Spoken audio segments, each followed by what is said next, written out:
Freak up room, no seat, bite it, never bites. Fast for the women in the girls, down in the guys. Fit not seat, black, you right, fight. OMG, Mac 4, Robin C, Gallon Neck Night. Hot stove talk, Robin C, bringing the hype. EC's alive, plus trust under those in my city life. Right?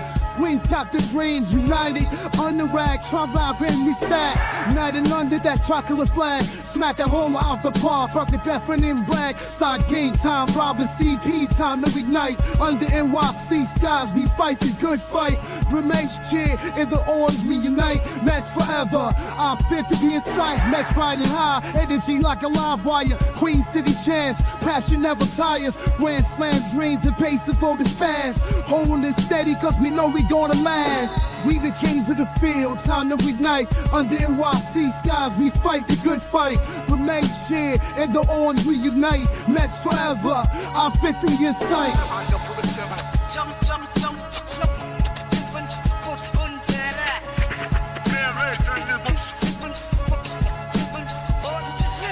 All hearts ignite like NYC stars. Robin CP, guiding even through scars. Queens got the glow, city anthem flows. What's up, Mets fans? Welcome back to another Mets Hot Stove right here on the channels, episode 13 of Mets Hot Stove Live. And we are getting closer and closer to the end of the MLB winter meetings. Today has been mostly rumors going about when it comes to certain free agents, couple of trades, possibilities, big pitching trade names going out there. And you do wonder, is this going to be another lackluster MLB meetings with not a lot of moves once again after the big fish Juan Soto signed with the New York Mets? Everybody thought everything was going to start rolling and heating up. And it's basically been nothing. You know, you had Alex Cobb, a couple of, small relievers, nothing crazy at this point. A couple of deals that became official, but nothing at the moment. But there might be some imminent news in regards to a free agent pitcher, Max Fried. It does not involve the Mets. It's just one of the bigger guys on the market. So I just bring that up before we get started. Chris, how you doing, buddy? Yeah, I'm doing well. A little bit of an underwhelming MLB winter meetings yesterday and today. I thought today was going to pick up. We still got a lot of time left from now until the end of the night. As much as I wish the Mets were in on these Fried sweepstakes, that seems like it's between a couple of AL East teams. We've heard from Morosi and other reporters that is going north of like 7 years for that kind of deal, which is just absolutely insane. But again, we appreciate everyone being here with us. We do have some stuff to talk about as it pertains to Garrett Crochet, Roki Sasaki, more so on the pitching front, but I'm sure we'll talk some offense as well. We appreciate you all being here. Hit the thumbs up button. Subscribe to both channels, all the shameless plugging that we have to do. Hopefully they're not sick of us yet, Rob. I mean, we've been on here for like 3 or 4 days straight with the Soto watches, MLB Winter Meetings watch party, Mets Hot Stove Live. We are here for you all to give you the latest and greatest and provide some entertainment. So thank you for rocking with us. We definitely appreciate it. Yes, before we get started with our topics, all I have to say is Juan Soto's a New York Met. I just had to say that one more time, just for the hell of it, because why not? It was epic. It was still probably the best feeling Met fans could have had in basically ever. I mean, this is the biggest acquisition, free agent or trade in the team's history, probably since Mike Piazza, Gary Carter. So, it's up there in history for the franchise. So that's awesome.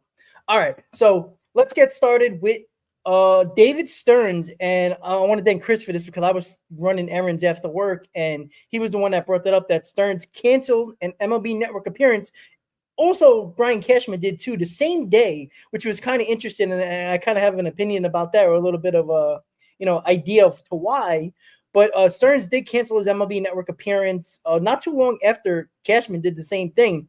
And we know Cashman and the Yankees are in on Fried, but we also heard today that the Mets and the Yankees are heavily pursuing and seem like they could be the favorites to land Garrett Crochet. And, you would think here we go again. We get the, battle number 2. The Mets won the battle, but did the Yankees win the war? You're thinking, something like this, when it comes to, could this be a battle part 2 for another top,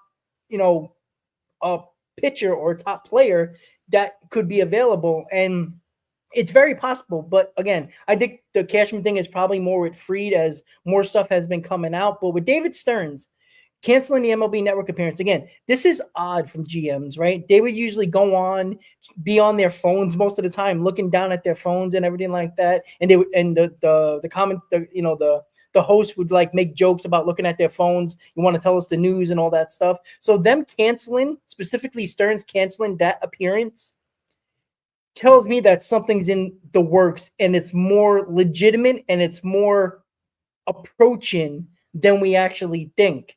And I want to ask you, Chris, where do you think it's? Do you think it's mostly the Crochet situation, or do you think it's something? Because I don't think Alonso is making him cancel an appearance of MLB Network. So it has to be Crochet. I don't think Jonathan Loaisiga's contract is gonna make him cancel an appointment or appearance. So what do you think about when it comes to Stearns canceling that MLB Network appearance? Yeah, first of all, I woke up and we both woke up to the report from again Mike Rodriguez, Mike Deportes over there on X, talking about Jonathan Loaisiga having a 3-year, $27 million deal with the Mets. And we heard crickets thereafter.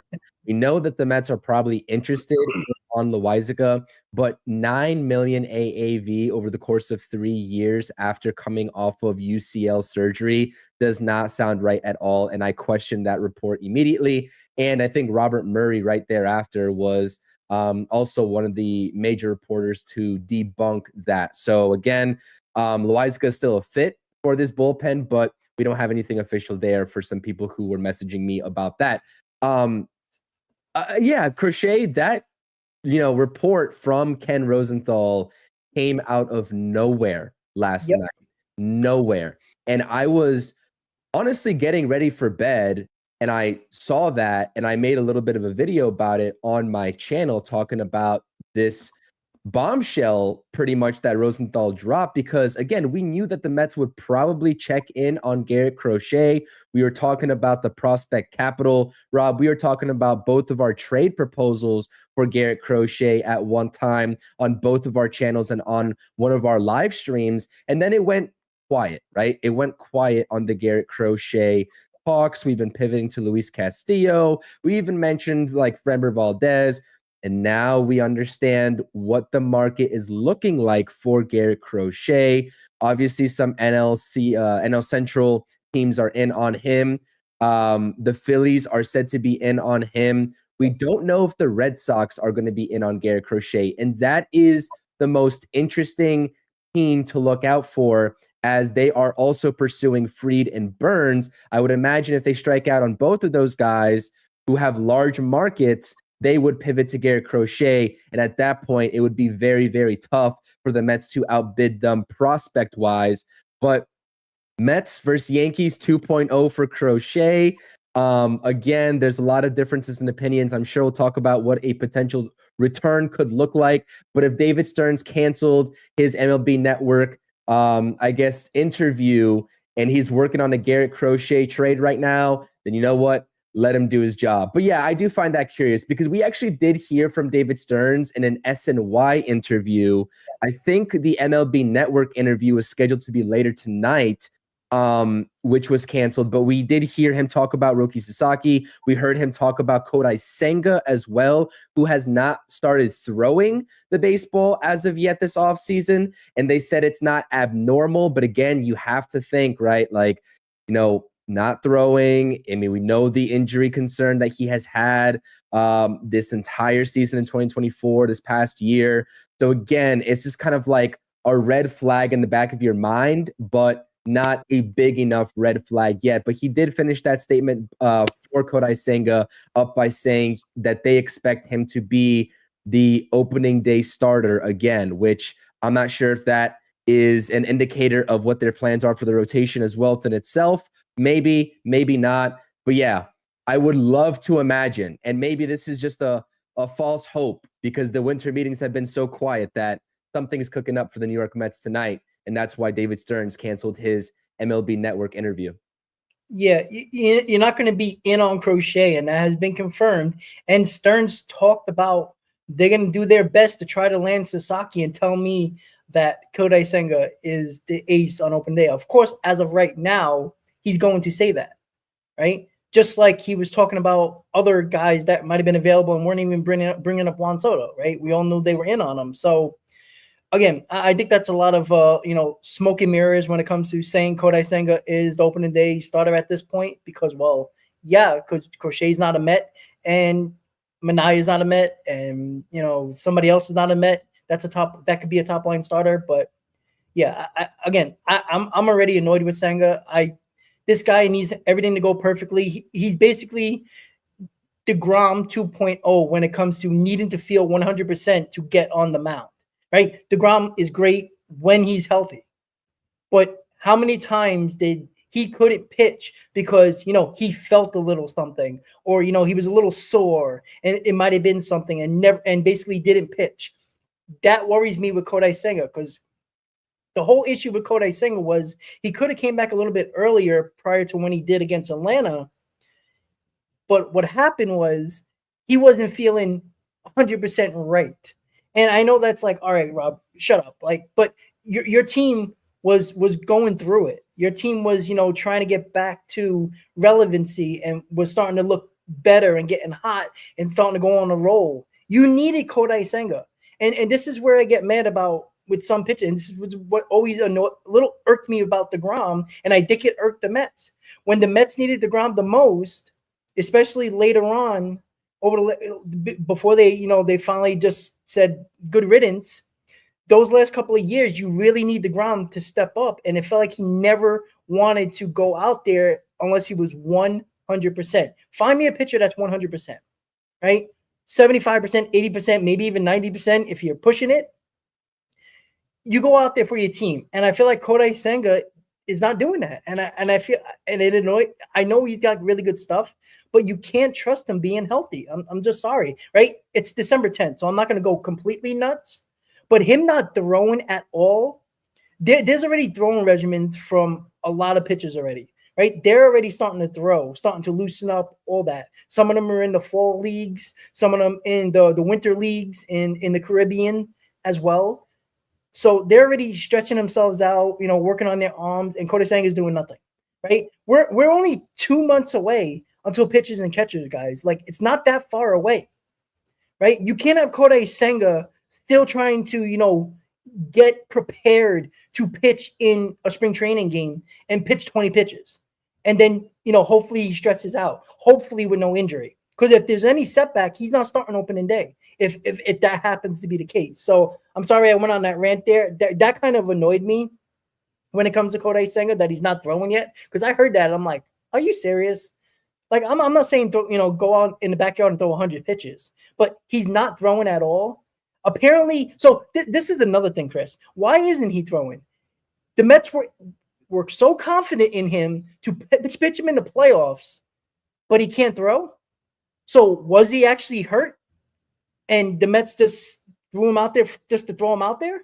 Like, it's so stupid. Like, they contradicted themselves in that aspect. Yeah, I don't know. I mean, I'm not going to get as worked up as maybe you are about it right now, to be honest with you. I get, but you're right though. At the end of the day, I know it's December 10th, but you are right in the fact that pitchers and catchers reporting will be here before you know it, right? And especially, someone coming off of an injury and not throwing the baseball for more often than not in 2024, you would think that you probably are in a spot where we would expect you to be fully healthy and you'd be ramping up a little bit early. So I hear you. Again, it's not a red flag as of yet, but it's always something that's going to be in the back of our minds, especially with how this past season went. So the good news and what David Stearns did say here that I'm reading this quote when he was asked about if luxury tax thresholds will be a factor for 2025. And I quote from David Stearns, I don't think we're looking at any sort of specific number as a threshold. I'm confident this year and going forward that we're going to have plenty of resources to put good teams on the field. So probably already known, but nice to hear that from the GM, or the POBO, I should say, and who's a direct speaker essentially for the owner, in that, you know, they are not going to be lowering any payrolls like some of these other teams are. The Giants, the Yankees ownership group saying that no. The New York Mets are here and they're committed to spending the money, which we already know about, right? That Juan Soto signing signified that to us. But yeah, man, Crochet, do we want to talk about potential deals? I feel like the people want to know. We both have live chat polls talking about prospects that could or could not be involved in this trade. I know in your live chat poll, you have a duo of prospects that you would prioritize, or the viewers would prioritize. And in my poll, of the 4 main prospects that the Mets have to offer position-wise, you know, which prospect would, you know, subscribers and viewers prioritize in terms of not including, right? Because again, you know, I know Garrett Crochet, you know, 25 going on 26 years old, 2 years of control left, electric. I understand all of that, right? But at a certain point, unless you get into a solidified bidding war with either the Cubs and the Red Sox, who have the 2 best farm systems to offer a package up alongside the Mets, right? Probably even a tier above the Mets in terms of their prospect talent that they can offer. You know, if it's between the Mets and the Yankees, there's no question in my mind the Mets have the resources and what it takes to outbid the New York Yankees while still not needing to, quote unquote, send the farm over. And again, we're not naive to the fact that it's going to take a top 10 prospect, maybe even 2 to complete this deal, maybe a Brett Beatty as a throw-in, and perhaps a lower level prospect. Like, we understand it's going to take prospect capital.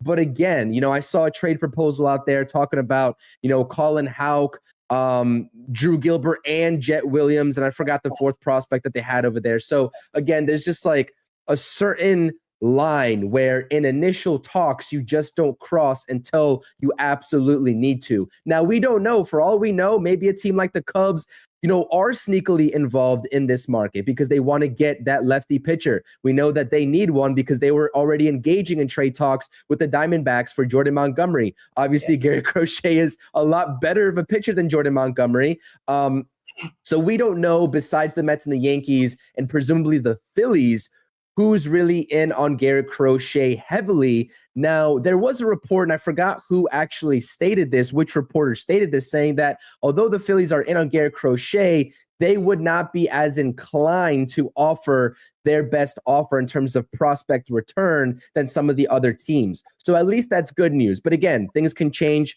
with the snap of a finger just like that. Yeah, so if you know, if most of us are Mets fans in the chat and we are Mets fans, you are rooting for the Red Sox to get Max Fried. And the reason why, now I don't believe,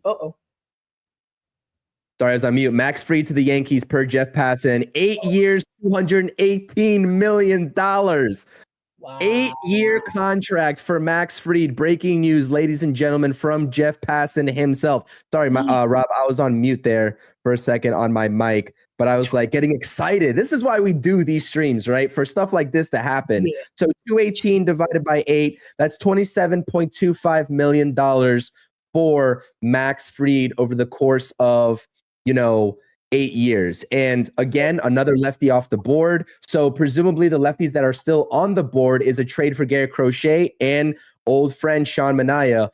That's probably in line for a 3 to 4 year deal. Yep. Could you see a world, and we'll talk about the Yankees and Max Fried here in just a second, because again, like a rotation that is headlined by Garrett Cole and Max Fried is awesome. Yankees fans, I'll give you that, right? That's an awesome duo at the top of your rotation, no matter how many years you give Max Fried. 8 years is pushing it. I would have been, I know you wouldn't have even been comfortable with this, but I would have probably said 6 years. 8 years is a gamble. I'm not going to lie to you. 8 years is a gamble. So before we just came on, we talked about it, right? That the Red Sox were the ones that had the 7th year on the table. I was like, the Yankees going to have to go to 8 years to get him. And look, I never fault the team for They wanted him. They got him. Who cares? Now, the issue with this is that again, we talked about the last 2 years with injuries that is concerning, right? I don't trust Rodon at all. So let's not even put him in the spectrum of a top line starter. He has top line stuff, but again, he blows up whenever possible. You're getting Cole another year older. And again, the Yankees have not lost in the playoffs because of pitching. They've lost because they couldn't hit. And once again, and this is the issue with Carlos Rodon when the Yankees signed him. It sounded like a good deal. Like, wow, you targeted him, you got him.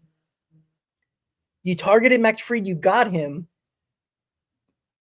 That wasn't your main issue. Now, you might, have a great pitching staff, but again, we've seen this throughout baseball.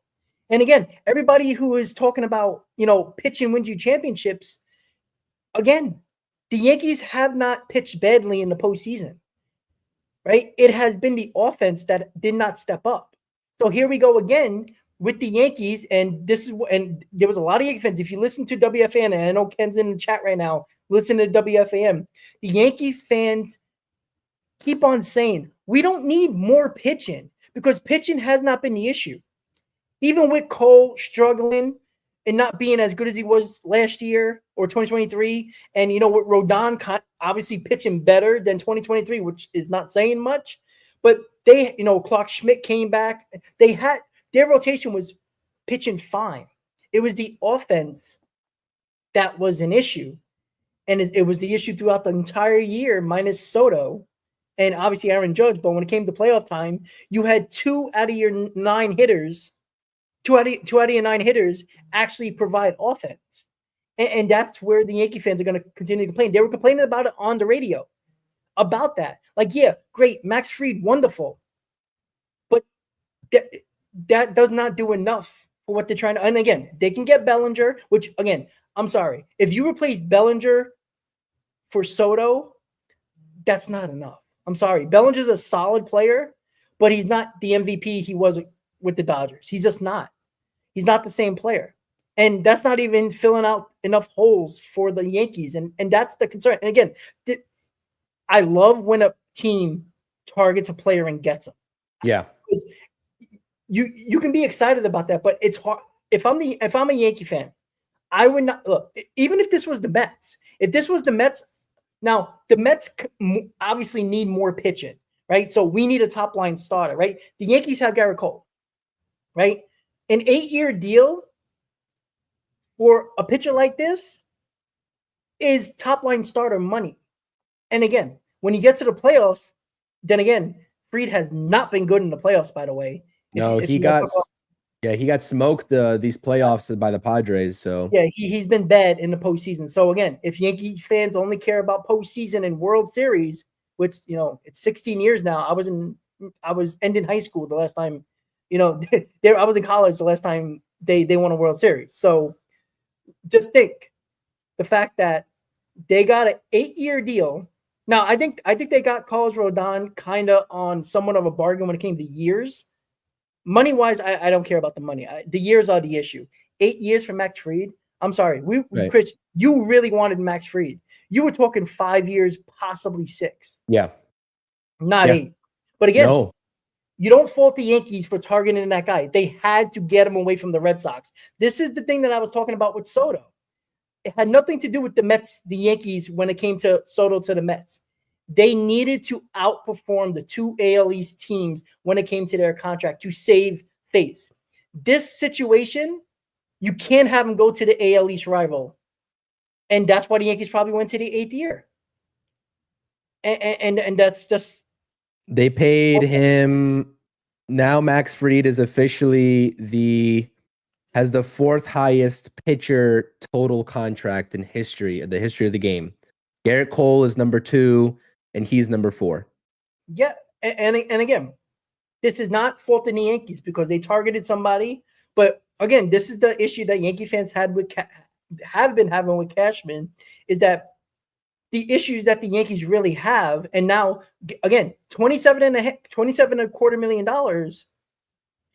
The Yankees are right at that third threshold now. They're right there. They maybe got like $15 million to spend here. Because I'm telling you right now, guys, they are not going over that third luxury tax. So I mean, let's look at this though. I mean, what other like holes do they need to fill? I mean, again, sorry, not because. By the way, I want to pivot back to this conversation talking about how this impacts Garrett Crochet, because at this point, if the Mets aren't in on Corbin Burnes, you have to pray, if you're the Mets, that the Red Sox get Corbin Burnes, because you want them out of the Garrett Crochet sweepstakes. Well, it makes me a lot more confident that the Red Sox are going to do everything they can to get Burnes now, like completely overpay for Burnes, because they were clearly in the lead for Fried, and Max Fried probably went back to the Yankees and say, "Give me 8 years, and it's a done deal." This is probably what happened. Yeah, I think the Jays could have something to say about it. Although, again, convincing a top free agent to go to Toronto's is going to be the same story. And then the team that's the most likely to compete for Burnes to try to take him away from being a Red Sox is probably the Giants, I would say. Yeah. That would be the most situated. He's from Northern California. So right. And so yeah, that's how it's shaping up to be. But what was I going to say as well? This probably takes the Yankees out of the Crochet sweepstakes, I would imagine, right? But like, what other holes do they have to fill? I mean, they need a first baseman. They probably need a third baseman still, right? I think John Rossi's left field, right field, right? If Judd's going to be in center field, right? So they got 3 or 4 holes that they have to fill in the infield. Well, I don't even know if they're going to have Judge in center. I mean, they have Trent Grisham. Even if it's right field. I know, I agree. That's my thought process, and that would be my face as well. But again, they got Jason Dominguez, right? So again, he was a butcher last year in the outfield. He could not catch a ball. He was bad, and that wasn't the what they represented him as. He was supposed to be a solid defender, and his bat was supposed to be really good. Now, again, I have no problem with the Yankees saying, "All right." Now, the reason why Jason Dominguez is not so fan friendly anymore was because the Yankees realized if they got Juan Soto, you can go a little cheaper other spots. You can go with Jason Dominguez, right? You can get, you can try to trade for Arenado, an older veteran at third base. You move Chisholm to second. There's a lot of holes where unless the Yankees make 2 or 3 trades to fill those holes, they have to go over that third luxury tax. And this is where I'm questioning this signing, because seriously, guys, if you got Cole and Rodon, Clark Schmidt, right, Luis Gil, that's not a terrible rotation. That is a solid rotation. It's a good rotation. That will get you into the playoffs, right? So that's not the issue. The issue is unless the Yankees, now again, they weren't willing to go the extra step to get Juan Soto that actually helped them get to a World Series, which was the bat. There was nobody replacing Juan Soto in that Yankees lineup, no matter who they get. Like even Anthony Santander is not Juan Soto. And we all think the Yankees are not going to get Anthony Santander. I mean, they could. And again, I give them a hell of a lot of props if they do, but I don't see it. The closest thing they could do, Rob, is go and get Kyle Tucker, which is not happening. Any Yankees fan that actually believes the Astros are going to trade them Kyle Tucker, let alone the fact that the Yankees do not have the assets to trade for Kyle Tucker. They don't have it. And the Astros would never do that anyways, not in a million years. Right. It's especially when you got other desperate teams like the Red Sox, like other teams that has, that are desperate, like the Blue Jays that might really go hard for that. I just, any team that really needs a right fielder. And, everybody was starting to talk about the Mets before Juan Soto, but yeah, it's very interesting. Like, I'm a little shocked. Like, I knew the Yankees were in on him, but I don't get it. Shout out to John Rossi with the super chat. Don't they need an entire infield? I think he is talking about the New York Yankees. Yeah, I mean, they definitely need a first baseman. They probably need a third baseman as well from the looks of it if they're moving Jazz over to second base. Gleyber Torres is getting some interest from the Blue Jays per the last reports as well, which should be interesting. And so again, we can objectively say, right, Rob, that this rotation that the Yankees are building is good. It's really good. It's solid. But again, 8 years also if we're being completely objective and taking any bias aside, and Yankees fans, please, if you're in the chat, I'm sure you are, whether it's on my channel or Rob's channel, chime in on how you actually feel about this signing. We're not denying that Max Fried, he was honestly my favorite pitcher on this market for a shorter term deal. Again, 5, maybe 6 years. Again, he's 30, turning 31 in January, and you're going to have him for 8 years. So he's going to be pitching in a Yankees uniform until he's 38 or 39 years old. How many pitchers, starting wise, does that ever work out to be a great contract? So I don't know. Yeah.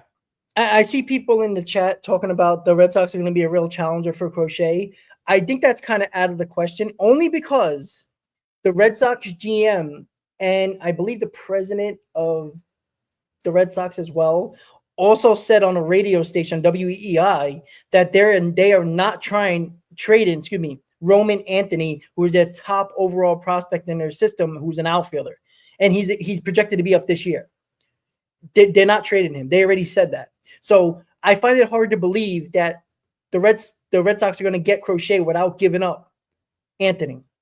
The same way why every one of my answers for the poll included Jet Williams or Sproat, because it's either going to be one of those two guys, if not both of those guys, in a deal for Crochet.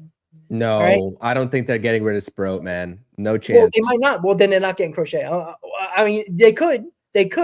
No chance. They could leave out Crochet. Sproat, and put it. Obviously, Jet Williams is going to be in that deal. I feel like that's kind of the obvious idea. He'll be in there, right? I don't think they're trading Gilbert. I think Gilbert's untouchable. Ryan Clifford, I think it's 50-50, right?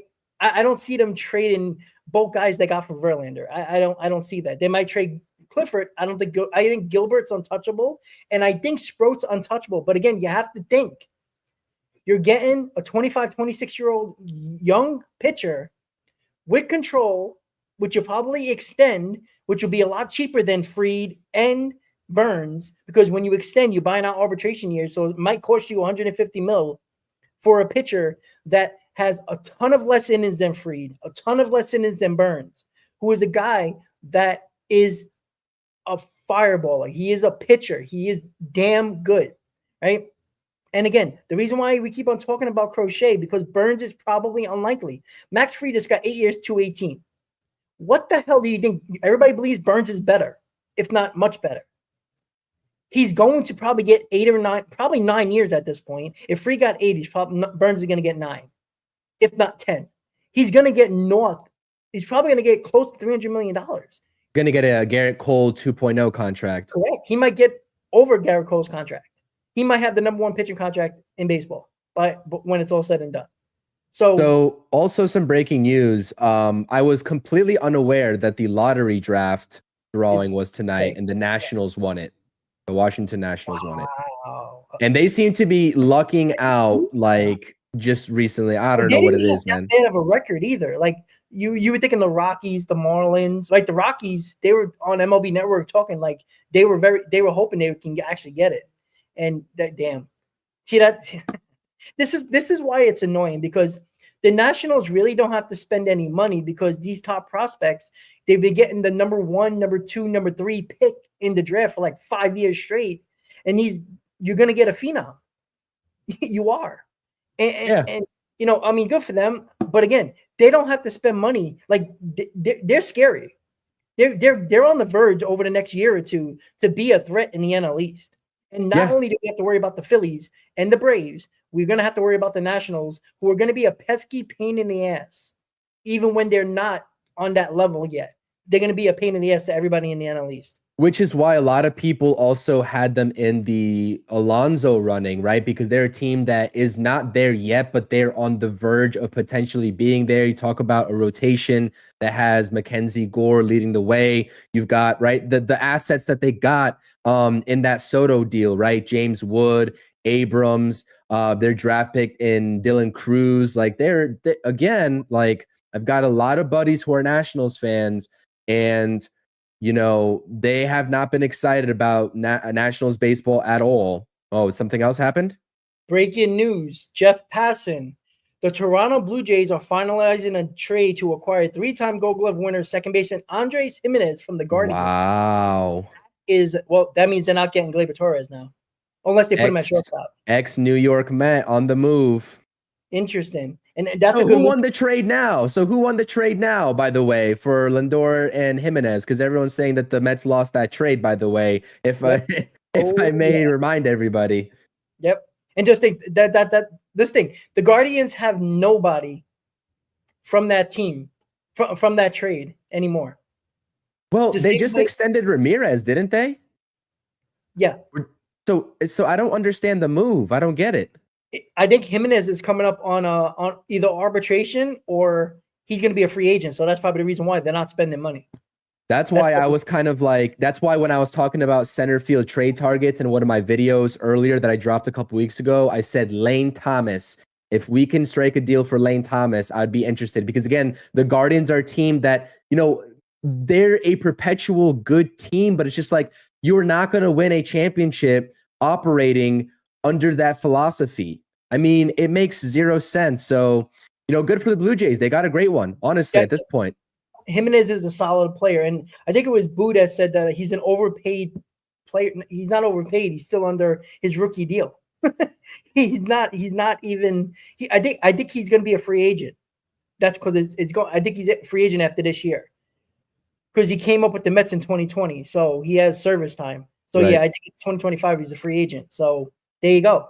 That's the reason why the Guardians. And again, this is why a guy like Ramirez, who probably loved it in Cleveland, right, is going to get stuck there probably for the next couple of years until the Guardians trade him.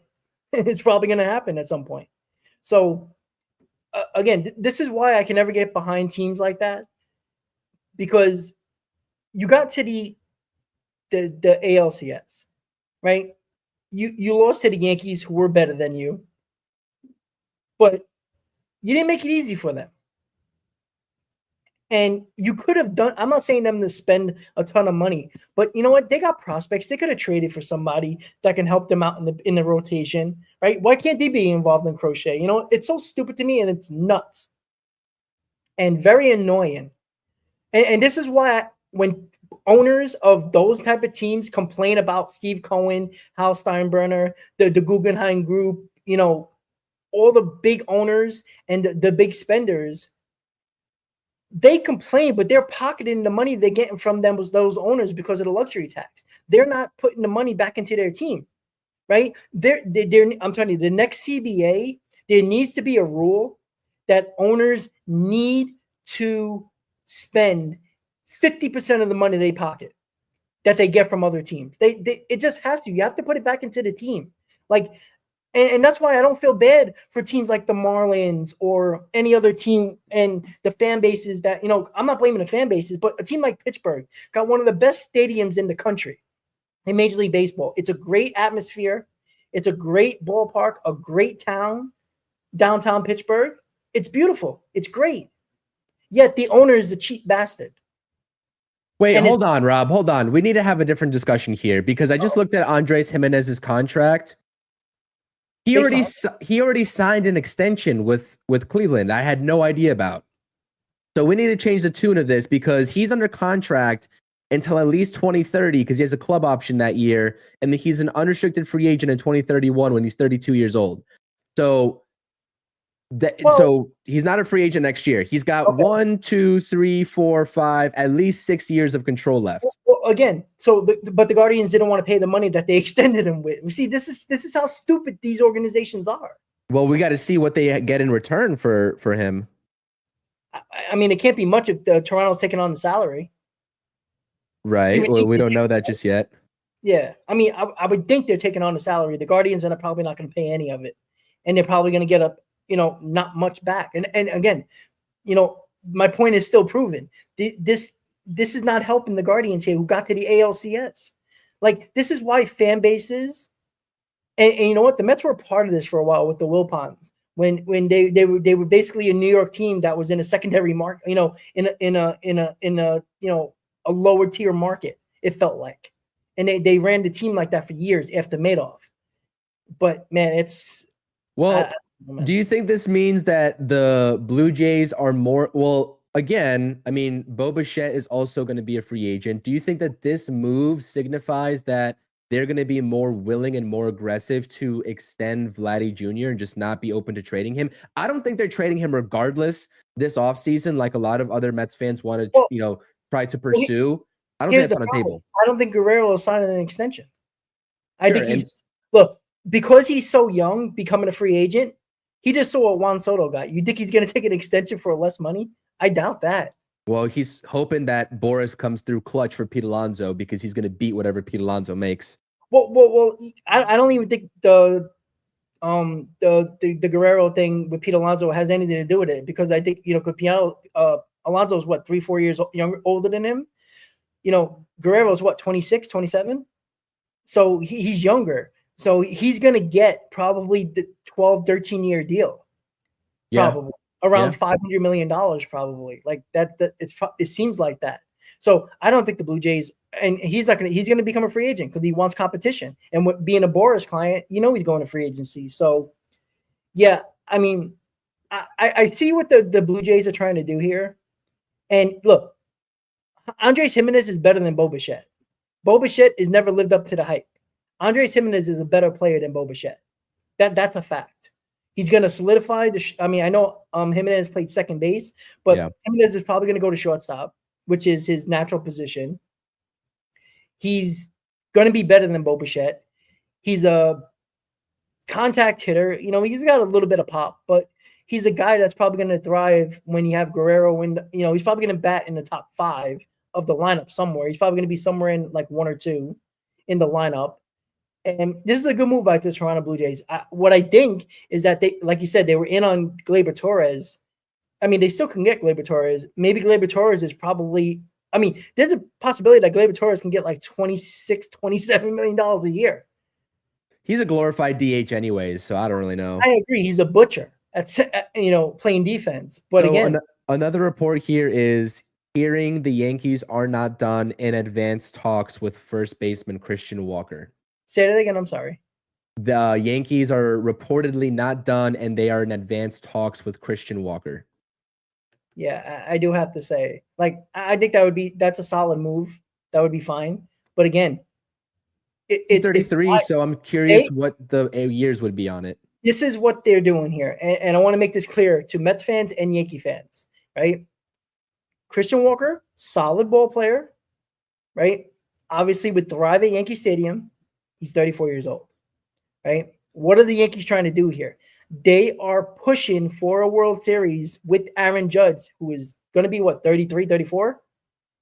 Over these next 2 to 3 years, which you would think is still pushing Judge's prime, right? He's leaning towards the edge of that prime. They're trying to get a world championship for Aaron Judge, but they weren't willing to go further for Juan Soto, who is obviously the best choice. So again, if you get Christian Walker, I'm assuming Christian Walker is not going to cost a ton, right? Because of his age. So again, what are they doing after Christian Walker? Again, their payroll, even if, what do you think Christian Walker is going to get per year? I would say probably it depends. I don't know why he would sign before Pete Alonso to begin with, but again, maybe it's not because you're talking about be desperate. Well, yeah, I agree. So they're probably going to overpay him. So I would probably imagine, right? I mean, he's still a power hitter. He's a Gold Glove first baseman, right? The defense, and we've talked about this numerous times, that his defense is way far and beyond better than Pete Alonso's. It's not even a question. I don't know, man. When you take a look at these contracts, and if the Yankees are truly desperate and they're pissed off that they missed out on Juan Soto, I could see them paying him $25-26 million a year, to be honest with you. Not going to lie. Yeah. Which is up there with some of the top first basemen in the league right now. Well, again, the Yankees are trying to push for the next 2 to 3 years to win a championship with Aaron Judge, because after the next 2 or 3 years, you're going to have a 36, 37-year-old Aaron Judge, and he's not going to be the same player. He's just not, even if he's a DH. I'm sorry, age catches up to everybody. I don't care how good you are. So, yeah. Let me ask you this, Rob. Let's do the math real quick, because Soto is making 51. 51 mil a year, right? So let's just say they'll go 25 for Christian Walker, 25 plus 27.5. I'm no mathematician, so I apologize. I have to do this basic math on my calculator. $52.5 million for those two players versus 51 for Juan Soto. What do you think, like an honest grade of that pivot for the New York Yankees? A C. It has to be, because again, they did not. Again, you paid Fried to be an ace, and he's not going to be the ace. He'll probably be two, but again, I just don't. What are the Yankees trying to do? Are the Yankees trying to? What the hell was that? You heard that? What was it? That was like a weird noise. I don't know. It was probably like an echo from my side. Oh, okay. So, I don't know. I mean, I understand the Yankees. I mean, I thought Christian Walker would be an option for the Yankees, but I thought Christian Walker would be an option for the Yankees with Juan Soto. So again, if Christian Walker is the big bat that they're going to get, and I'm sorry, I think Christian Walker, again, even if you get Bellinger, you're going to have to trade an asset plus take on the contract. And that's what, 18, 19 million, 20 something, what was it? 17, 19 million dollars, whatever the hell Bellinger was getting. Yeah, I forgot what his contract is. The Yankees, before any signings, their payroll was like 230 or something like that, right? So basically, what you would have gave Soto is what you gave to Fried and Walker, and they're at the 280 mark, and they're probably like $1 million or $2 million under that luxury tax. Because I think 290 is the third luxury tax, right? That's what we talked about. That's what I think it was. So we concluded last time, yeah. So they're about $5 to $6 million, probably under that third luxury tax. So there's the possibility they can trade Stroman, but who's taking Stroman's contract? The Yankees are gonna have to eat some of that contract. They're not gonna trade him and pay up the whole contract, because that doesn't help their payroll situation. Dude, I'm sorry, man. That even if the Yankees get Christian Walker, that even if they get Walker and Bellinger, that lineup is extremely mid. It's extremely mid. Like, I like Walker. Like, I think Walker would be fine. Look, he can be in front of Judge, no problem, right? He's going to see more pitches to hit, absolutely. But again, I don't trust Bellinger. You think Bellinger, who had issues, he's a 100% pull hitter. He's going to try to pull even more with that short porch. I don't know. You have to give up an asset and take on the rest of his contract. I don't know, man. I tell you, you know what? Yankees, keep on going for the older players. Keep on, spending stupid. I just don't understand. You paid $52 million, most likely $52 million to Fried and Walker. If that's going to be the number, if Walker probably going to get between 20 and 25 mil, which you would think. If he signed it before Pete Alonso, the Yankees are overpaying for him. It just seems like that. So Fried and Walker, other than Soto, I don't see the Yankees better. Now, of course, they can do more, absolutely, but again, they completely continue to say that they weren't probably going to go on over that third luxury tax, and unless they trade 2 or 3 guys, like, are they going to trade Stroman and another person to shed some payroll? And again, who is taking Stroman? I'm sorry. Didn't Stroman get like $15-16 million? Even if the Yankees pay half of that deal, it's only $8 million coming off the payroll. So what are they going to have? $12 million left over to add to their payroll under that luxury tax? It's crazy to me. Yeah, I don't know. The Yankees, and apologize to turn this into Yankees talk here for a second, but the stove is heating up. This is hot stove for a reason. Right, we're here to talk about the Mets, but we're seeing a flurry of moves here, and obviously Christian Walker to the Yankees isn't finalized just yet. So Chris, I just want to say the reason why we're constantly talking about the Yankees, because it ended.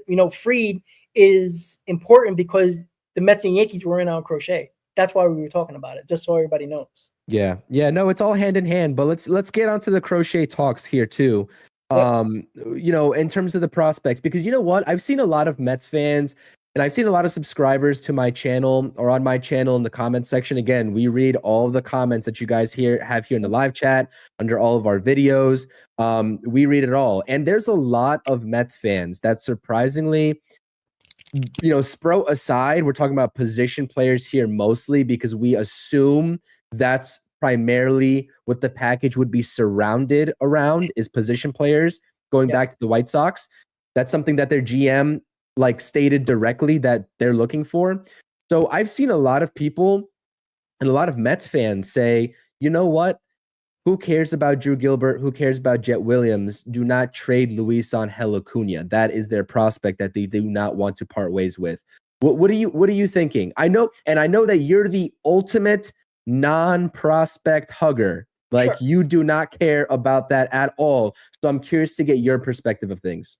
Yeah. So again, I would be hesitant to trade Acuna, but I'm not leaving out Acuna. If that stops the deal, that's a bad job by Stearns, right? What do the Mets think, right? You just got Juan Soto, right? You're probably going to re-sign Pete Alonso. And this is a good sign for the Mets with Pete Alonso if Christian Walker goes to the Yankees, because that even puts less teams involved in Alonso. So if you get Alonso, right, your offense is already better than it was last year because you add Juan Soto and his, 25 between 25 and 35 home runs, probably 30 to 35 home runs. Like you're getting the offense that you need. And this is not saying that Acuna is not going to be good. I really like Acuna. But the Mets need a top line starter. They're not going after Corbin Burnes. Fried just got 8 years. Burnes is going to get 9 or 10 years, probably close to $300 million. I'm not doing that. So Burnes is out of the question. Right? We can have a conversation about Luis Castillo.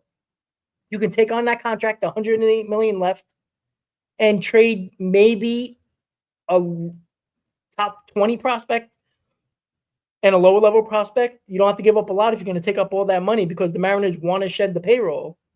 So you would take on that contract. Fine. But again, I would be okay with Luis Castillo just to handicap everybody who's probably staying that. I think it's going to take 2 top 10 prospects. And if you believe the White Sox GM, he's looking for ready-to-go major league prospects, position players. Acuna obviously proved himself enough where you think he's going to be if not a great player, a very solid player, right? I don't want to lose Acuna, but you got to look at the overall roster of the New York Mets. What are they lacking the most? What was the problem last year, guys? Pitching. Pitching broke down in the playoffs. Pitching broke down for the New York Mets. This is what we need more than anything else. You do what you have to do. Now, is there certain guys I don't want to trade and I think they're off limits? I think there's probably 2 guys, Sproat and Gilbert. Everybody else is up for grabs in this deal for Crochet. And again, it might not even take that much because of the fact that we were talking about the Yankees are out with Max Fried. Right? They're not trading for Crochet. They're not going to give up Dominguez and Spencer Jones. They're not doing that because that's probably what they're going to have to give up. Right. They're not doing that. Especially where I think they're going to be. They need Dominguez at this point now. They're not doing that. And possibly Spencer Jones. Like there's a possibility that those 2 guys are going to be in the lineup for the Yankees next year. I'm not confident that they're going to go out and get Bellinger. Definitely not Tucker. And if they do get Christian Walker, again, that's solid, but I still don't think that's enough. But here we are. What could I say? Gilbert and Sproat is probably the untouchables. But again, we don't know exactly. We still don't have an idea of who does Stearns like in this farm system, right? He might not like Drew Gilbert. I know that it might be crazy to say. I think he likes Sproat. I think the top pitching prospects he don't mess with. So Sproat might be the only untouchable. Again, I do not think Stearns likes controllable pitchers that are young. This is a fact. This is his trend, right? Reclamation projects and younger pitchers. They're not going after Sasaki for kicks and giggles. He's 22 years old. That's why they're going after him. And even if the money was outrageous for Sasaki, the Mets would be in on him because he's that young. They're looking to get younger at the rotation. And in the back end of the rotation, you can go with the veterans and the reclamation projects. But you don't go for Clay Holmes, who is a reclamation project for a starter. You can't go with Montez, who's reclamation. Kodai Senga is fucking up in the air. And tell me that you're going to be okay with oh, well, we can't do this for Crochet. You're gonna need a top line starter if you're gonna have all those question marks. You just do. So, a couple of things here in Andy Martino's interview that he did with Salicata, saying Jonathan Loaisiga is still drawing interest from the Mets. It's probably going to be a multi-year deal because there are other suitors in terms of competition there for Jonathan Loaisiga. That's probably what's holding up that report that we saw from Mike Rodriguez. Okay. A lot of optimism, more so than before on the Sean Manaea reunion as well. I really do think that we see Sean Manaea. And again, that would not hinder and take away the Mets' ability to trade for Crochet. You could see both of them in the rotation very easily. You'd have a 6-man rotation, and you'd have 3 lefties. That'd be 3 and 3 with obviously Peterson as well.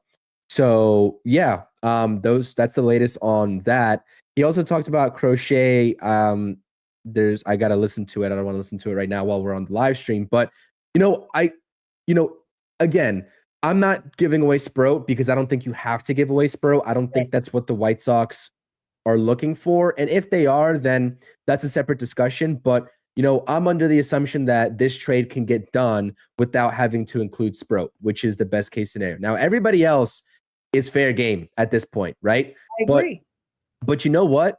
I also like Luis Angel Acuna. I like his projectability. I like what we saw in a very short sample size already at the major league level. And you know what? He is also versatile in terms of the middle infield position, but you can also throw him in an outfield position with his speed, and I'm sure he could adjust very quick. I know he doesn't have that experience quite just yet, right? At least at the magnitude, but I think that he is capable of making that transition. What I will say is that we went through our trade packages a couple weeks ago when these Garrett Crochet trade rumors were already starting up for the New York Mets, and we both gave our trade packages. Mm-hmm. And, we are not naive to the fact that this is going to take a hefty prospect capital return back to the White Sox. And Mets fans, please be prepared if the Mets are serious about this, and if it does happen, for you to look at the return and be like, should we really have done that? It's going to be that type of return in what I'm imagining, and especially if there are multiple teams involved. But for me, that's why I centered my hypothetical trade package around Jet Williams and Ronnie Mauricio being the headliners, because I like Luis Angel Acuna as well. And again, with the outfield scenario, Drew Gilbert being the natural outfielder makes sense as well. Although Drew Gilbert has been struggling, I also understand that fact. Arizona Fall League wasn't the best for him.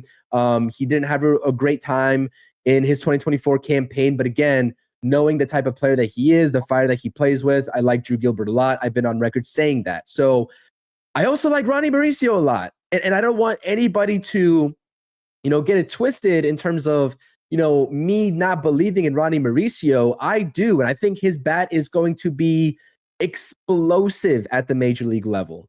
If the Mets included him in a trade for Garrett Crochet, he would be the one that got away, in my humble opinion, unless he proved otherwise, in a different organization. That would be the one that got away, because I like everything that Ronnie Mauricio has to offer, and he has an explosive, elite arm in the field, right? The footwork, given his stature, the size, needs work, clearly. And that's the same issue for Mark Vientos, right? They're big dudes. So the footwork is going to be naturally off, but the arm strength is just immaculate. So yeah, man, we can have this debate all day long about which prospects we'd give up. We have our opinions about which prospects we would rather keep. There's a lot of people that would rather keep Jet Williams, and I understand that philosophy as well. But no matter what, the primary idea that we're trying to get across to you all is that, if we need a frontline starter, you're not going to say no to the trade. Given that, I think we can all agree on that. Yes, there's other avenues that you can go down, but when you take a look at an organization like the Mariners, they seem to be a little bit more stingy about their starting pitching, and it's not a guarantee that Luis Castillo is even going to be traded. Now, it would make sense to offload that contract so that they are able to do more things otherwise in free agency, etc. But again, it's not 100% certain. So if you're trying to sell this organization not to trade for Garrett Crochet when the opportunity presents itself, there may never be that next opportunity for that frontline ace, is basically what the thought process here, if I'm not mistaken. And that's what you're trying to convey too. I'm pretty sure of it, Rob. So again, I would say Jet Williams and Ronnie Mauricio, because it's going to take 2 top 10 prospects. Brandon Sproat, for me, what I've heard with how well and good of a season, right? I think across the board for Mets prospects, maybe outside of like a Jonah Tong and a Brandon Sproat and maybe a couple of other prospects scattered there in between, it was a relatively down year across the board for the New York Mets organization on the prospect front. So again, it's always a crapshoot. We say that like all the time. You say that as well, primarily, Rob, that you never know how these guys are going to pan out at the major league level. And by the way, I'm not sure if everyone or anyone heard in the chat that's watching this live right now with us, and we appreciate you as we're going an hour into the stream. Just a little bit of a note, Steve Cohen did sell off the Syracuse Mets and the Binghamton Rumble Ponies to a different third-party managing group. And again, that's nothing indicative about what's going to happen to the actual farm system. Yeah. The White Sox have done the same thing. And the Royals have done the same thing here recently within the past 100 days, from what I gathered. And again, that organization that, has now acquired Binghamton and Syracuse also holds about 36 to 37 other minor league teams. So again, they're still going to be affiliated with the New York Mets, but they're just under a different group. Yeah, yes. Management, exactly. That's all it is. Yeah, it's management and basically in business operations, like, hire-ins, fire-ins, grounds crew, shit like that. Like all that is dealing with that. So the all that operations is getting paid by that management group. And this is, again, Steve Cohen's a businessman. He knows what he's doing. So this is not unique in any sense. But here's the interesting thing, like you were saying, Chris. What have Stearns talked about a lot late last season and especially this offseason? Ronnie Mauricio. It's been brought up a lot, and he spoke about him a lot. I think David Stearns likes Mauricio more than Jet Williams and more than Luisano Acuna. Right? We all understand that Acuna was traded here not under Stearns. Right? Jet Williams wasn't drafted by Stearns. I know Mauricio wasn't either, but the dynamic of Ronnie Mauricio when he came up was wonderful. We've seen the star power of Ronnie Mauricio, right? Acuna, we think he has it, but I don't think I think we all believe that Acuna is probably not going to be a huge home run guy. He's going to be a gap-to-gap guy, doubles machine, stealing bases. You know what Ronnie Mauricio is? A 5-tool player. He is a guy that is built like a monster. Luis Acuna is on the shorter end, right? He's not his brother. He probably won't be. Ronnie Mauricio could get to that Ronald Acuna level because of his size, because of just the jumping off his back, even though Acuna has that too. But Mauricio, I think, is more – I think there's more star power there. And again, you are not – look, if the White Sox want either Acuna or Mauricio, either one of those in that deal with Jet Williams, you do it. You know why? Because your infield is basically mostly set. Like, we all believe Pete Alonso's coming back. So say first base, third base, and shortstop is there. Even if you give up 2 middle infielders, there's still one left that is probably going to fight it out for Jeff McNeil or take the job. So, is anybody going to be upset if Acuna or Mauricio is gone and one of these guys are staying and probably be the second baseman? No, you're not, because that's great. And again, Jet Williams is going to be in the steal, guys. Let's all understand that. And again, there's not a lot of people talking about Jet Williams as untouchable now. You know why? Because they've seen a little bit of Acuna. They got a little hint of Mauricio, right? So, and again, Jet Williams, I think projects as a shortstop, and it's just not going to happen here, obviously. And Mauricio's shown you he can play third. I know Vientos is there now, but Mauricio did play second base, and Acuna did play second base. So there's options here. And this is why, with talking about the farm system, a lot can happen because, again, the Mets are not spending for Burnes. Let's get that through our heads now. We all understand that, especially with the free deal. So the trade market's going to happen. And I don't think Luis Castillo, but again, the Seattle Mariners have to want to trade him. Remember that. That's the other issue, right? We know Crochet's on the market. This is why when people are like, oh, go get Luis Castillo. Yeah, we all agree. But the Mariners have to be willing to do it. Crochet's on the market. If Luis Castillo is not getting traded, Stearns can't, drive to Seattle and steal him away. You can't do that, right? That's why Crochet is probably more likely. So, and I know people in the chat right now saying Rob is wrong on Acuna. What did I say wrong about Acuna? I'm not saying trade Acuna. I'm not saying trade Mauricio. But what you need to get here, one of those guys are going with Jet Williams, right? And again, no matter who it is, see, here's the funny thing. This is the recency bias with Met fans, right? Because Ronnie Mauricio was hurt and didn't play, it's in their mind to forget. Because of Acuna was seen late in the season and in the playoffs, it's a recency bias. And again, we understand Acuna could be good, but I think Mauricio is going to be better. Oh, I agree with that. Because and the reason why I said Mauricio instead of Acuna in there is obviously because I like Acuna, so it wouldn't really be. I mean, it's a tough decision, but again, I think that the White Sox would prioritize Mauricio over Acuna regardless. That's what I truly believe that as well. If they're trying to maximize the talent, right, in terms of the raw hitting abilities, they would be asking for Mauricio over Acuna if it came down to those two players. Correct. But again, I don't think either one of us are going to be mad. Oh, I mean, we might be like, damn, it would have been nice to see him wearing the Mets uniform, but we know what we have to do here, right? You get Juan Soto, the offense, especially the prospects, the position players, it's just you can't play them all. And we keep on talking about that, Chris. And there's not enough Met fans that can't get it through their damn heads. It's not about being a prospect hugger or not a prospect hugger. You know where I stand, right? But last time I checked, how many more homegrown talent players do you need? Right? You got Alvarez, you got Vientos, Nimmo, Alonso's possibly going to come back. Right? I mean, we got these guys. There's a big possibility Drew Gilbert might be showing his face this year. Right?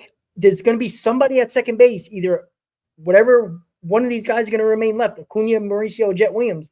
They're probably going to be here on this roster at some point. So you're going to have more than enough guys from your farm system that you developed on this roster. And Juan Soto, by the way. I would love some more homegrown pitchers, though. I'm not going to lie. Like the Braves.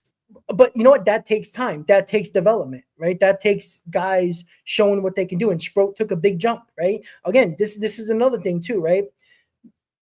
If you don't get a top-line starter, I'm sorry, guys. If you're going to be happy with the rotation, even if you get Minaya and Buehler, or if you get Sasaki, different story.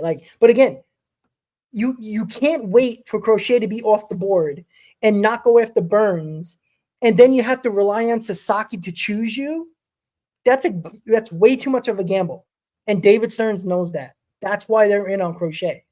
And we all know the Mets are not the favorites for Sasaki. You think it's someone on the West Coast. And that's the issue the Mets have fallen into.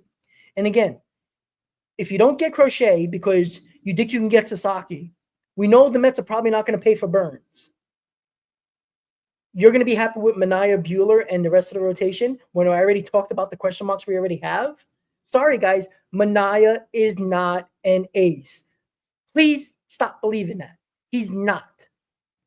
Can he be a solid number 2? Absolutely. Buehler can be. He was at one point an ace, but we don't know, right? He's probably, 2 years after Tommy John, he started to throw harder in the playoffs, and his stuff seemed like it came back alive in the playoffs, but you also don't know.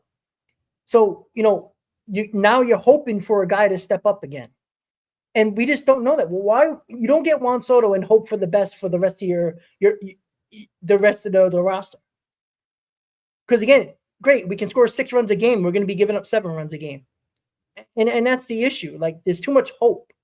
And again, you can't lose out on Crochet because you think Sasaki is a possibility. Again, Sasaki's not about money. If it was about money, I think the Mets have a hell of a chance. But it's not. It's about Sasaki's choice. Well, and also let's transition into that because there have been some latest reports around Sasaki from not only his agent, but also just people around the league. Jim Bowden was kind of chiming in on that front. And but before we get into the Sasaki, I wanted to just, so now with Fried off the board, the playing field of the aces, right? Or ace-like pitchers that we know of that are still available via trade or free agency is dwindling, right? It's dwindled. So you got Burnes, you've got Crochet, maybe you can throw in Castillo. Those are the 3 guys that we've heard reports surrounding that, could be available. I mean, Framber Valdez, they were going to take calls on him, but they're not, quote unquote, making him available. Nothing is imminent there. And then you have maybe a couple pitchers in the Miami Marlins organization. I know there's a lot of smoke around Jesus Luzardo. Again, he's also not really a sure thing. The projectability is definitely there, but you take a look at the recent history, it's just not, a sure thing with Luzardo. So the options are kind of dwindling here. And there are some teams, or there is a team that is going to make somebody available that we aren't talking about right now. And I think that we can project that out. But again, in general, the options are dwindling. Let's talk about Sasaki, though, because there are new reports, and his agent said this. And I was kind of shocked that he said this, right? Because again, it's not about the money with Sasaki, it's about the fit. And so we've heard 2 things come out of this whole Sasaki, I wouldn't say debacle, but just the story that's developing and how uncertain this is, given that this is IFA money and not just straight up a contract like Yamamoto, is the fact that, one, Bowden was talking about something of the nature of Sasaki wants to go to a place where they develop pitching and they have a coaching staff that is set up to do that.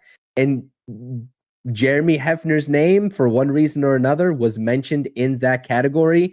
So automatically, with Juan Soto coming to your team, fit-wise and winning-wise, you could make that a sales pitch, right? Come to our team. We just got Juan Soto. We're going for it. But also, they just got Desi Druskull from the Yankees, assistant pitching coach, right? Yep. They just got, or they've had Jeremy Hefner for so long that everybody around the league, for one reason or another, whether us fans or not see it, they value Jeremy Hefner. So that's one thing on the Sasaki front. The second thing was coming out of directly from his agent is that he was saying a smaller market could be a softer landing spot for Sasaki rather than a bigger market, given the transition into the MLB, right? And just the whole, everything else surrounding that. So I'm not sure if I buy that. Maybe he's just trying to get some of the smaller market teams involved and just give them a little bit of hope. But I don't know, man. What do you think of that? Because that kind of shocked me. Yeah, and he also talked about he wants Sasaki to be, have a comfortability factor, and that probably leads to a small market and all that stuff. There was, his agent was putting like all types of flight details from every part of the country to Japan and stuff like that. And it's a lot different now with private jets, and all that stuff. So I know time is not much different, but it's easier to get to where it was 10 from now than 15, 20 years ago when Japanese players were coming back. But again, the Jim Wolf, the agent, is not really fighting for extra money here. So what I believe he's saying is just what his client wants, right? I don't think that makes anybody more of a favorite than the Dodgers or the Padres or the Giants, right? You just have to assume the California teams are just have the advantage because money's not relatable and geography probably is. And again, you can go to the Giants and be forgotten, all right? That's, even though it's a quote unquote big market, it's small, right? The Dodgers just won a world championship. how much pressure is really on him? You got Ohtani there, you got Yamamoto there. It's what pressure, right? And you go to San Diego, which is kind of the irrelevant team in Southern California. So that, is probably the least amount of pressure. So, and you got Darvish there. So I don't know. Like, I think anybody can get him. Like the Pittsburgh Pirates can get him. There was some talk about them getting him. He can probably go there. And again, this guy's leading up to the bigger contract, right? So if he wants to be in a small market on a bad team, they can also trade him as well, this small market team, to get prospects back for him in 2-3 years. So when he's leading up to free agency. So I don't know. Like, if you're a Mets fan and leaning on the Mets getting Sasaki, and I still believe Crochet over the next probably few days is going to be traded. The GM basically told you this multiple times, and people are like, "Oh, there's no urgency for the White Sox to trade him." Yes, because again, go back to last trade deadline, guys. Do you know the reason why Garrett Crochet didn't get traded at the deadline? Garrett Crochet told you himself, if he gets traded, he is not pitching in the playoffs. That's why he didn't get traded. He specifically said that. Because there's no team that's going to trade for him. And obviously it's going to be a contender. Because you know what Crochet also said? I want an extension if I'm traded. No team is going to extend him during the middle of a season after they just traded assets for him. It's just not happening. And he wouldn't pitch in the playoffs last year. So you're not going to extend him midway through the year. He's not pitching in the playoffs, as he said to reporters. That's why he wasn't traded. So you think they're going to keep him until the trade deadline? No.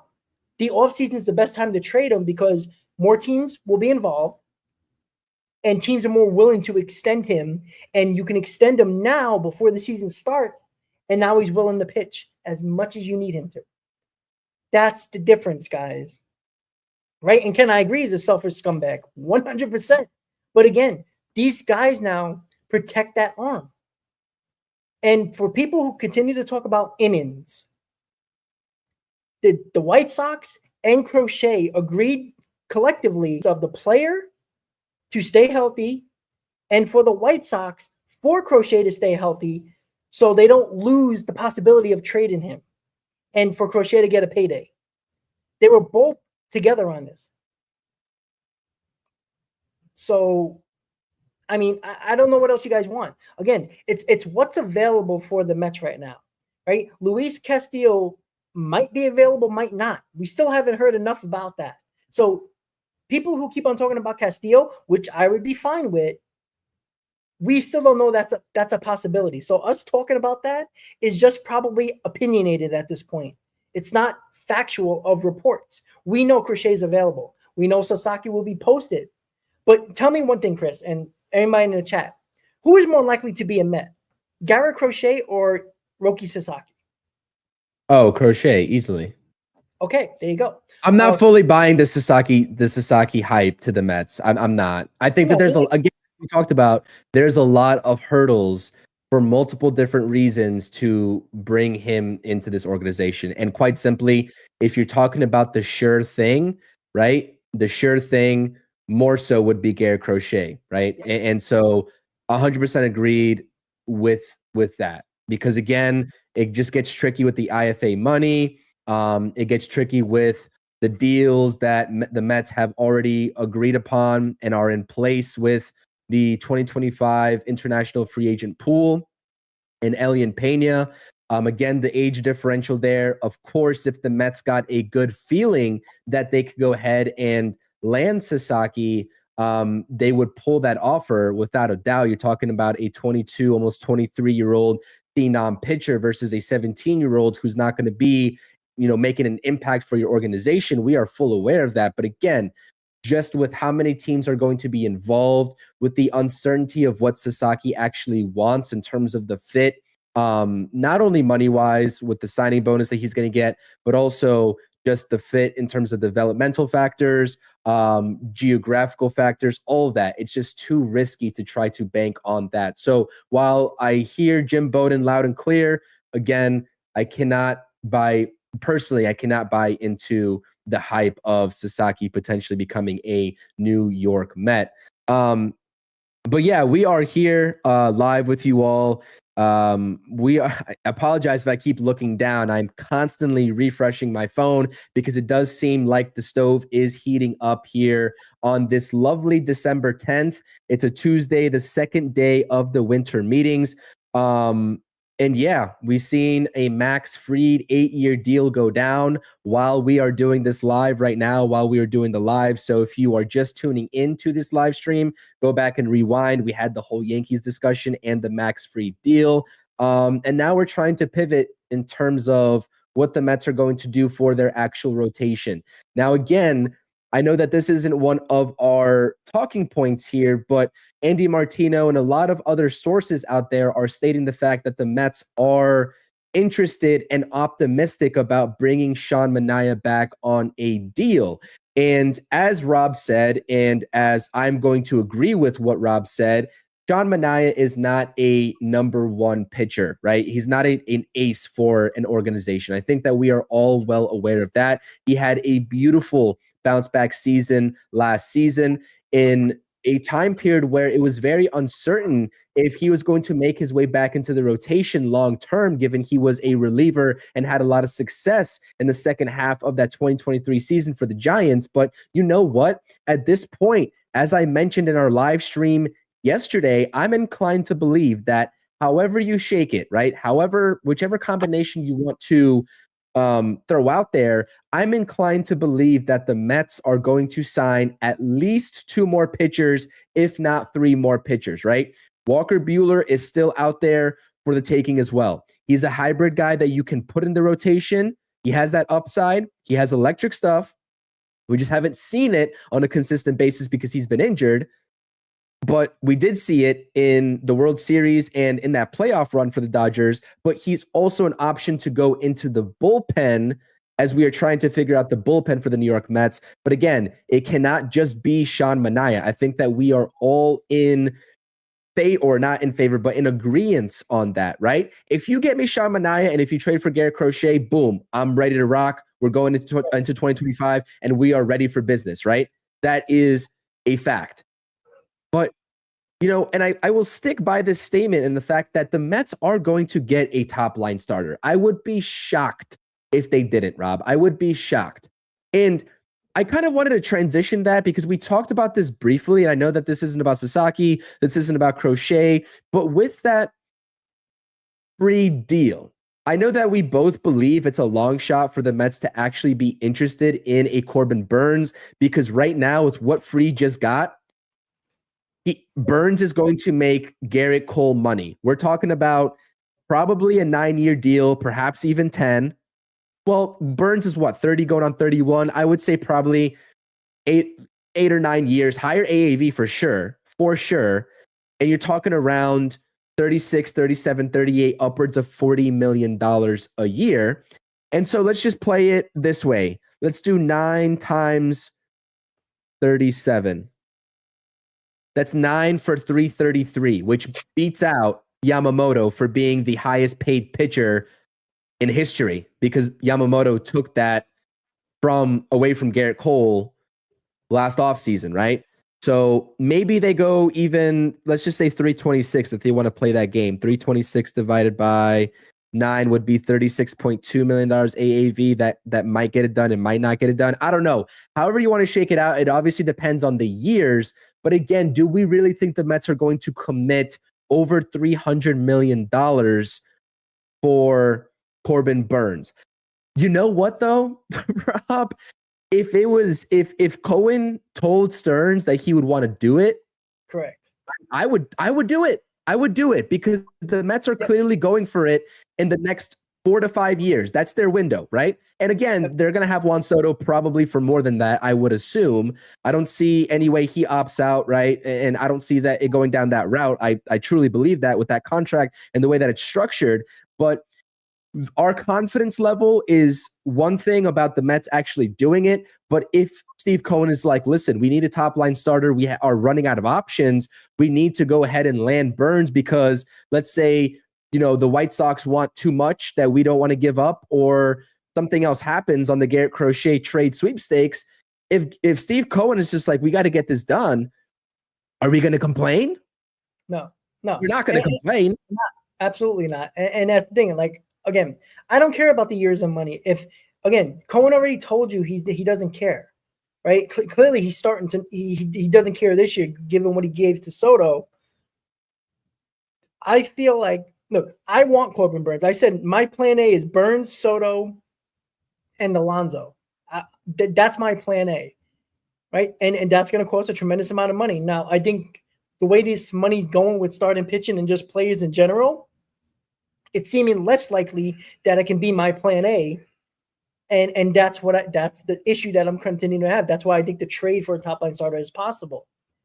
But again, if Burnes is smart, and I think Boris is not an idiot here, Burnes is not going to sign until after Sasaki signs, because Crochet is probably going to be traded by then. Sasaki's going to sign with a team, and whoever's holding the bag that didn't get those other two pitchers are going to be desperate for Burnes, which is going to raise his price. So Burnes is not going to sign until probably mid-January, in my opinion, after Sasaki signs. Because wouldn't that make sense? Right? Maybe unless teams are willing to go that price already, but why did the Yankees go after Fried, right? Burnes is out of their price range, which we all seemed like that was the case. They clearly didn't think that, again, only earlier today, the Mets and Yankees were the favorites to land Crochet. So something went wrong with the Yankees and the White Sox in trade talks. Because why did they pivot to Fried all of a sudden right away and give an outrageous contract to Max Fried? Well, I don't know if they pivoted, because they had those meetings set up and it went well, apparently. And that was reported a couple of days ago. So I'm not sure if it was a pivot. But they were in on Crochet, according to the reports, and these were legit reports by like Rosenthal and other reporters. The Yanks and the Mets were seemingly the favorite for Crochet. So what changed with the Yankees and White Sox that made them ultimately sign Max Fried to an outrageous contract? Because even the Red Sox, who were clearly desperate as well, didn't want to go there. So, and that's the other thing, right? There's an issue here. This is an issue, right? We're okay with giving Burnes 9 and 10 years because we know what we need. You're looking at a 4 to 5 year window with Lindor, Alonso, most likely, Nimmo, and obviously you're gonna have Juan Soto until the end of time, with hopefully your younger core that is gonna be taking over the reins after Lindor gets older, and Nimmo and Alonso, the Vientos, Alvarez, either Acuna, Mauricio, Gilbert, stuff like that. This is where you are. And by the way, Chris, while you were talking, David Stearns is on Mets Hot Stove a couple of minutes ago, and he said, we are having a lot of discussions. It seems like some are beginning to move forward, but it's really tough to tell. So again, discussions for free agents, for trades, is probably everything in a nutshell he's talking about. I think tomorrow, I would be shocked if Crochet is not traded by the end of the deadline. It's going to be deadline, winter meetings. So, again, it's a preference here for David Stearns, right? We know David Stearns got the deep pockets because of Steve Cohen. He can easily sign Burnes, right? They can clearly get Sasaki just based on if he picks them, but that's well up in the air. I think it's more likely Burnes or Crochet's a Met than Sasaki. So Sasaki's a pipe dream. That'd probably be the best case scenario for the Mets, because they can still land Crochet and get Sasaki. They could literally do that. I don't think they would, but it's a possibility. But again, there is no incentives here for the White Sox to not trade Crochet when pitchers are coming off the board and teams are becoming more and more desperate. And the Mets aren't desperate for Crochet yet, because Burnes is still out there and Sasaki's still out there. And don't give me Minaya, don't give me Bueller, don't give me Flaherty. They're not aces. They could be a number 2. And that's if everything goes right. So I just have to say that. Again, this is a situation where we know the Mets are in on Crochet. We have no idea about Burnes. Again, nothing gets leaked out from the Mets, right? If we hear in Crochet, the Mets were willing to tell somebody that for whatever reason. It came out somehow. Now, it could have been from the White Sox, but again, it seems like the Mets keep everything, in their little circle, and nothing really comes out. There's a reason why this came out. There's a reason why late Sunday, you started to hear the rumors that the Mets are making a push for Soto and starting to become the favorites, right? Those started to get leaked out when things are getting closer, right? The Jonathan Loaiza thing came out of nowhere, and the Mets seem like they're in on him. So you think it's getting closer. The Crochet news tells me that the Mets are more in on Crochet than people actually realize. And again, you don't have to like Crochet. You can tell me about the innings, but he played on the worst team in baseball with a team that know they were going to trade him. They needed to keep him healthy. That's why they limited his innings. And he also wanted to limit innings. This was an agreement between him and the team, which is beneficial for both of these private entities. Just so everybody knows that. So knowing what we know right now, like with 100% certainty, with who's available, right? With 100% certainty, this is not including Castillo. This is not including any other name that is possibly, right, or that we haven't heard of on the trade block. These are the three Mets options with everything remaining consistent. These are the three options. You go sign Corbin Burnes. That's option one. You trade for Garrett Crochet. That's option two. Either way, it's either high money value that you're giving up or probably more prospects than a lot of people would like to give up. Pick your poison. Correct. Option three, again, is a philosophical option. Not a bad one per se. It's not, quote unquote, the sexiest thing that you can do in terms of convincing your fan base after you just got Juan Soto. But you could go ahead and go 3 for 3 and get as many arms in here as possible to have this cycle of just this merry-go-round of arms that could be flexible for both the rotation and the bullpen. You can go get Eovaldi, Buehler, and Manaea. You can get those three. You'd have to get all three.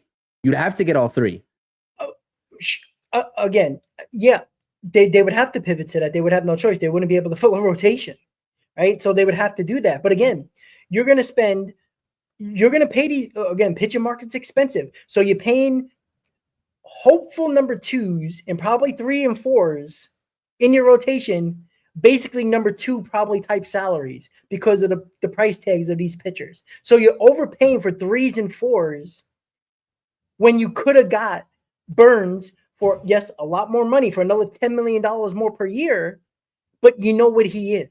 You could get Crochet, you know he can be an ace. You can get Luis Castillo if he's available, because he is a top line starter. You just aren't tied in long term. That's the only difference. Sure, but again, your hope, are we going for 2025, or are we just getting Juan Soto and having a good old grand old party for Juan Soto only? Again, this is why we were excited about Juan Soto, but we got serious and down the business because there's too much needed on this team to add to get to the level. We have to be better than the Dodgers. Our goal now is to get past the NLCS and get to the World Series and hopefully win it.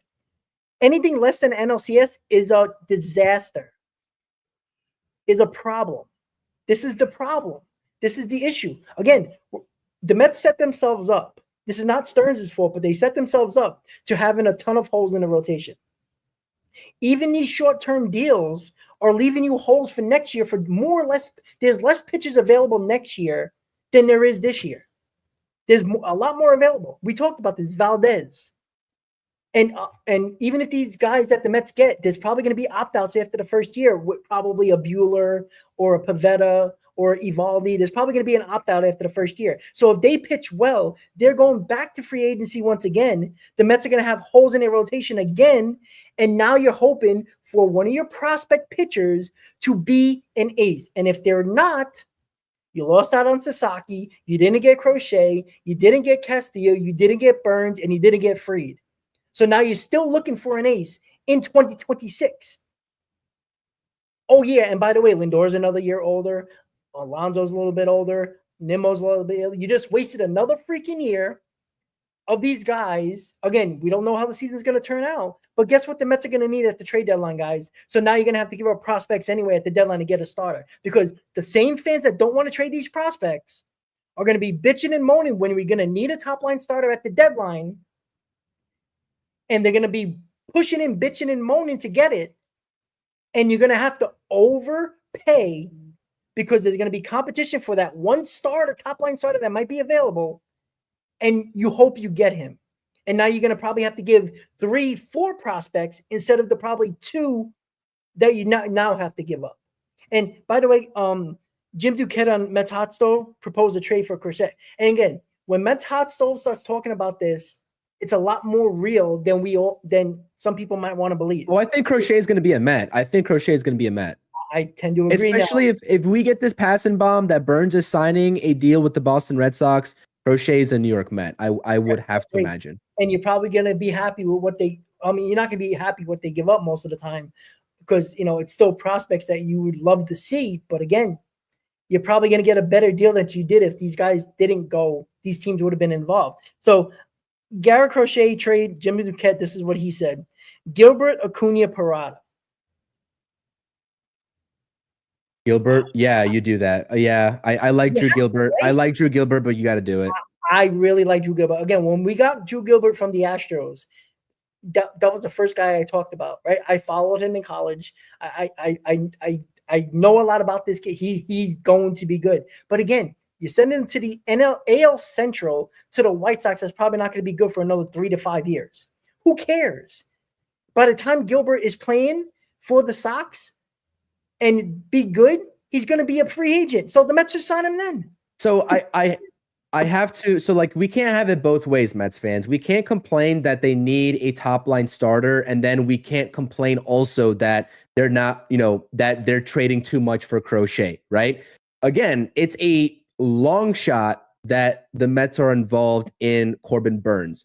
Again, with Steve Cohen, I wouldn't rule it out because there have been some MLB Network analysts, and again, they're analysts, so they don't really have as much insider information as the actual reporters do, and they kind of thrown out the idea that they still think Corbin Burnes could be a possibility for the New York Mets. John Heyman recently said he's heard zero smoke about the Mets being linked to Burnes, but again, we know that's the Mets' biggest asset is their ability to keep their cards close to them. So maybe they're playing it close to them and they just swoop in with an offer out of nowhere and go back into another bidding war with Boston, this time for Corbin Burnes, which is going to be hard to do. Again, it's just a little bit unrealistic and people are not going to like the years on that deal. So the pivot point to that is just sending the prospects to Garrett Crochet. And if you're also unwilling to do that, given the unlikelihood of a Burnes deal, then you are automatically signing up for option 3 that I just told you all about probably about 3 minutes ago. That is what you are signing up for. We cannot be playing both sides here. You're either giving up the money or you're giving up the prospects. That's what it is. I think most Met fans would love to just get Burnes and the money and you keep your prospects. But again, we're talking realistically here. The reports are Mets and Crochet, possibly Castillo if he's available. And that's it, top line starter wise. And again, Chris, I gotta ask you, because some people in the chat are going crazy about Crochet. Crochet is a top line starter. He is, right? Just because there's not a track record, his stuff and what he's projected to be is an ace. And even if you want to put him as a number 2, there is nobody the Mets get other than Burnes or Castillo that is anywhere near the stuff that Crochet would have. Just go look at his Savant page. I'll actually post this in my chat. I'm going to copy the link to his Savant page. I know that a lot of people aren't really into the whole, hold on, if you hear a noise, it's just the duplicate of the stream. Let me post that in the chat if you guys haven't taken a look at that already. There's the Savant page right there. If you want to take a look at this together, for those of you all that are clicking on that Savant page, look at it. The velo, the fastball run value, right? That's just measuring how much his fastball alone moves. And again, with the velocity, it makes it tough. How tall is he? He's 6'6". This guy is 6'6". That is a just advantageous height. He puts hitters away in the 98th percentile with the strikeout rate. Average major league strikeout rate is 22.2%. He's at 35.1 in the 2024 campaign. Walk rate was 2.9% below league average. So he has control of his pitches. So I get the, and again, I will also play devil's advocate here as well for those people that are pushing back a little bit, because again, it's valid, right? To be concerned about a guy that has been a reliever, and I'm not naive to this. I understand what the thought process here is that, you know, he's a reliever turned starter. We see a 1-year sample size of 146 innings. Can he do this consistently if you extend him? Will he hold up? I get that he's 25 years old, going on 26. Like, you can look at it that way 100%. But if we are also all in agreement that we need a top line starter, you know, and we see the intangibles, not even the intangibles, just the pure stuff and statistics that we just read off right there. At this point, with the options dwindling, you might have to take the chance. You might just have to take the chance. And again, it is a risk. All these pitchers, and Rob, also, you'd be the first one to admit, I know it, that any pitcher that you sign or trade for and give up a massive haul for, whether it's prospect or money capital, there's risks associated with it backfiring. There is, naturally. Anybody, any trade, any contract, any pitcher you bring in here are a risk, right? People sort of Clay Holmes, and this has been a trend, right? Why everybody's like, oh, Garrett Crochet didn't pitch a lot of innings. Well, Seth Lugo didn't either. But everybody wanted him to make him a starter, but the Mets never did. But there was a lot of fans who did, right? There's a trend. Michael King didn't pitch a lot of innings for the Yankees, who was mostly a bullpen guy. They made him into a starter late in the season in 2023, and then they traded him for Juan Soto, that the Padres made him a starter, right? Hicks was a reliever with outstanding stuff. All these guys have outstanding stuff, right? Teams are starting to change their motto because they don't want to pay an outrageous amount of money for starting pitchers that are 30 plus years old. So they're turning these guys. That's why the Mets signed Clay Holmes to possibly be a starter who has stuff that they believe can be a starter possibility, right? I don't agree with that. But again, this is a trend around baseball. And everybody trusts David Stearns, right? Well, if he believes in Garrett Crochet, why don't you believe in him then? I'm not saying this. I'm not saying this just for the hell of it. I like Crochet, and you could do a lot worse. I'm sorry.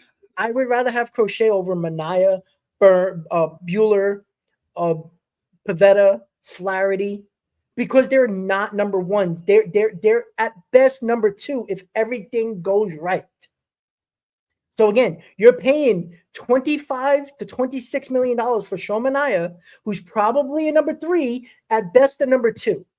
And you still don't have that ace. And don't tell me you don't need an ace, guys, because at the end of the day, the two teams that were in the World Series had an ace, right? Somebody stepped up for those teams. We did not have anybody step up when we needed the pitching most, right? As much as I love Manaea, he broke down, right? He threw a tremendous amount of innings.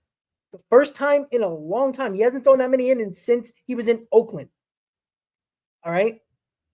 So let's not act like, you know, any of these guys. And again, Burnes is the obvious choice for all the Met fans. Money is whatever, but it doesn't seem like the choice for the Mets.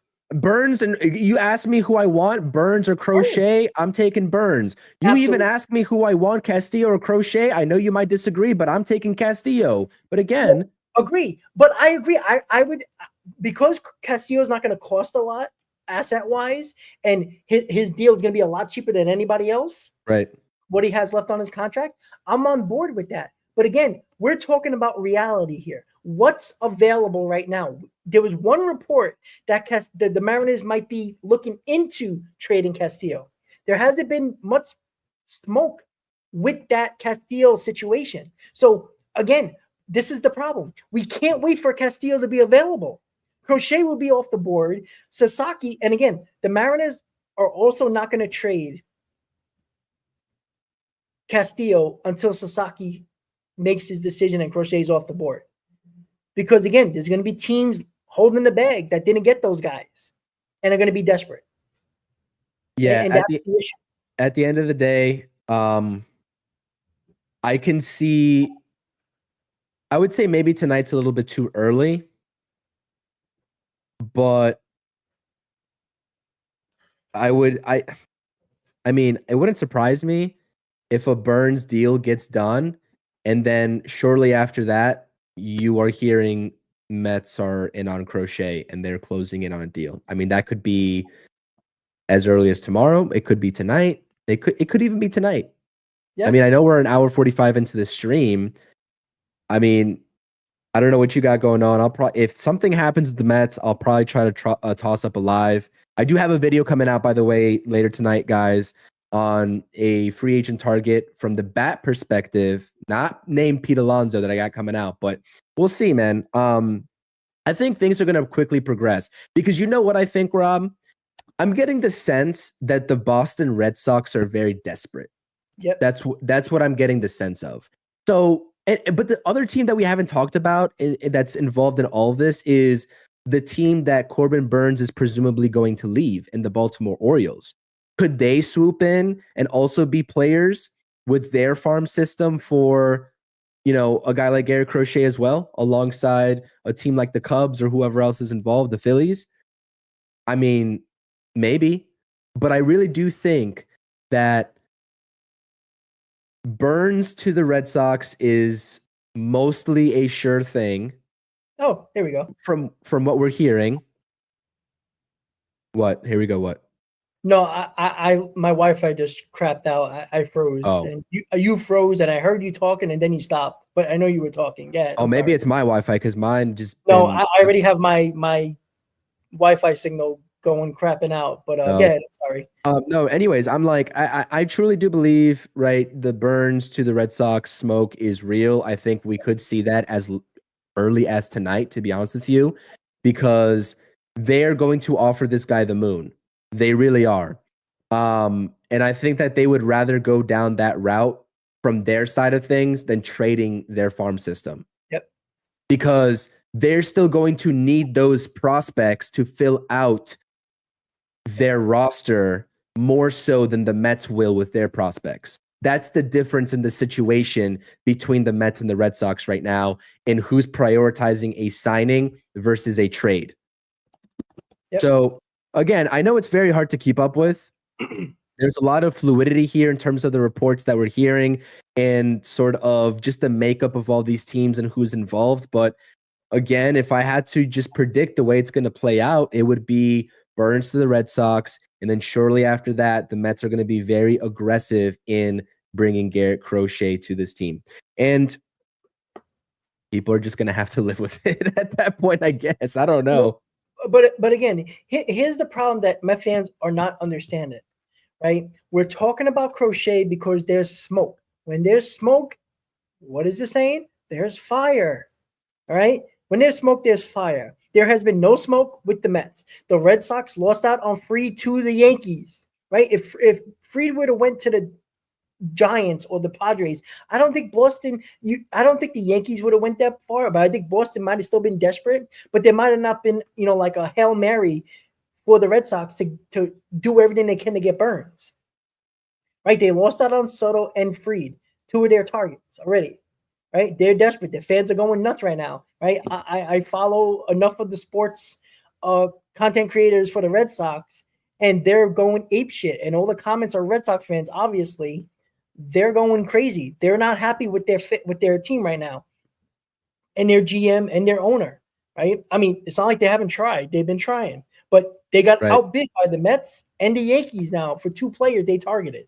So Burnes is probably going to be a Red Sox, which again is good for the Mets because that's one less team that is in on Crochet. Again, the Red Sox were supposedly in on Crochet along with the Mets and the Yankees, but the GM and the president were on one of the shows and specifically said they're not trading Anthony, who's the number 1 overall top prospect outfielder. They're not trading him. So guess what? That's why they probably pivoted to Fried and now Burnes, because they're probably out of the running for Crochet. Now the Yankees signing Fried. Now, does that mean that the Yankees are out on Crochet? You would assume so, right?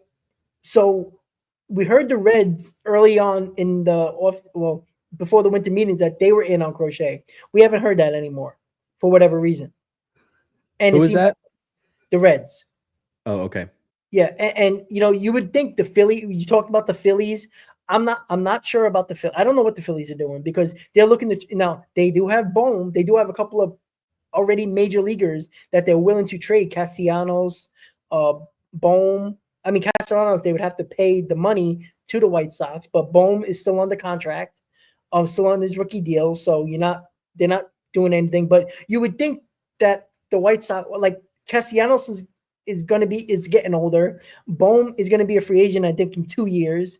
Like the White Sox aren't benefiting much from those players, unless the Phillies give up 2 more top prospects, and then the White Sox might take that.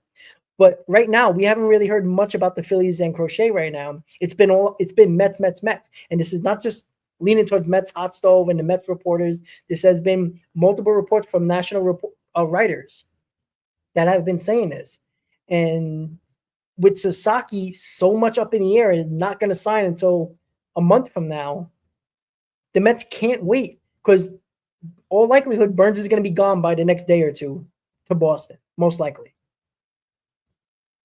Where you going? Where are you going for a pitcher? And stop giving me Minaya and Bueller and Flower. That's not enough. That is not good enough. You can't get Juan Soto and throw a bunch of guys that are number 3s, hopefully number 2, with the hope of Kodai Senga actually pitching because he hasn't touched the ball yet and started throwing anything, which is already concerning to me. Too much question marks and hopefulness for a rotation when you just gave Juan Soto all that damn money. And Alonso. New I guess SNY article about what David Stearns said on this topic. Stearns told reporters on Tuesday night at the winter meetings that he'd be open to moving on from some of the Mets' top prospects if the deal were to present itself this winter. I think we have to be, he said, in the right deal. We have to look to see where there are players who immediately make us better or have control and things like that. Do you know who that is? That's Garrett Crochet. He has control. So I wouldn't close the door on it at all. You're never looking to trade your top prospects. We like the top of our system quite a bit. We think it's a good group. Many of them can potentially help us quickly at the big league level, so I can't say we're looking to do it, but I'm not going to close the door on it.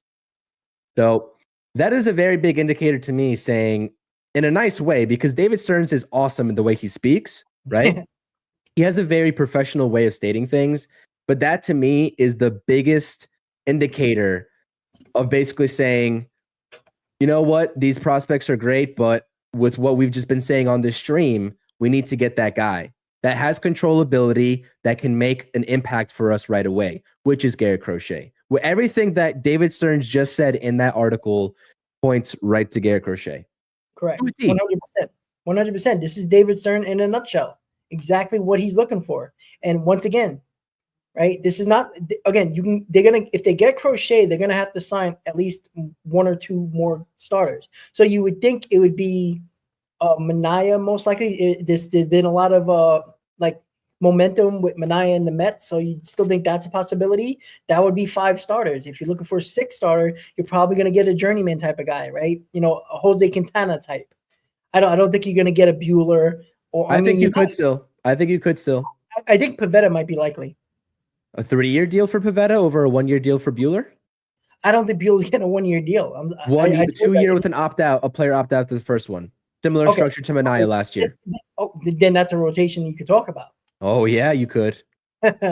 Crochet, Mania, Bueller, get it done, David Stearns, and we will not be complaining any longer. Nobody should be complaining at that point. I actually have a question for you, Rob, because with the team that is sort of in a sticky situation, right? And they're talking about trading away Carlos Correa, perhaps.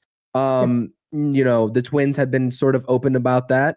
I like this comment. I like some of the names in MEZ's comment. I'm trying to go to the comment. He said Montgomery. No thanks on Montgomery. Again, if that's a way you can offload McNeil, which again, I don't think is possible, but if that's a way you can offload McNeil, okay. But again, the Diamondbacks have no need for McNeil, so that's a pipe dream. No on Montgomery. But he mentions in here, I can't, MEZ, I'm sorry, I can't find this comment, but I like Pablo Lopez. I do. I know he had a down 2024 campaign. He posted north of a 4 ERA. The advanced metrics with him in the FIP category have always been great, and he's been consistently a workhorse. You look at 190 plus innings and 180 plus innings respectively in 2023 and 2022, and he had a really good 2023 campaign. So you know what? Pablo Lopez, if it gets to a point where they make him available for trade, I do like that name a lot. But again, we just have not heard anything solidified on that market for Pablo Lopez, unfortunately.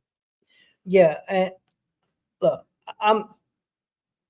we need three starters. So right, we got 3 so far, technically 4 if you want to count Clay Holmes and Kodai Senga.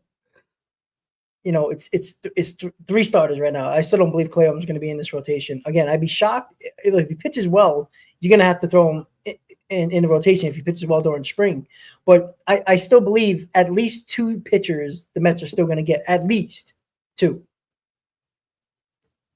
Again, you can tell me any combination you want. There is no combination better than Garrett Crochet or any of the pitchers we have been talking about, Mania, Bueller, Pivetta, Flaherty, go on and on, Evaldi.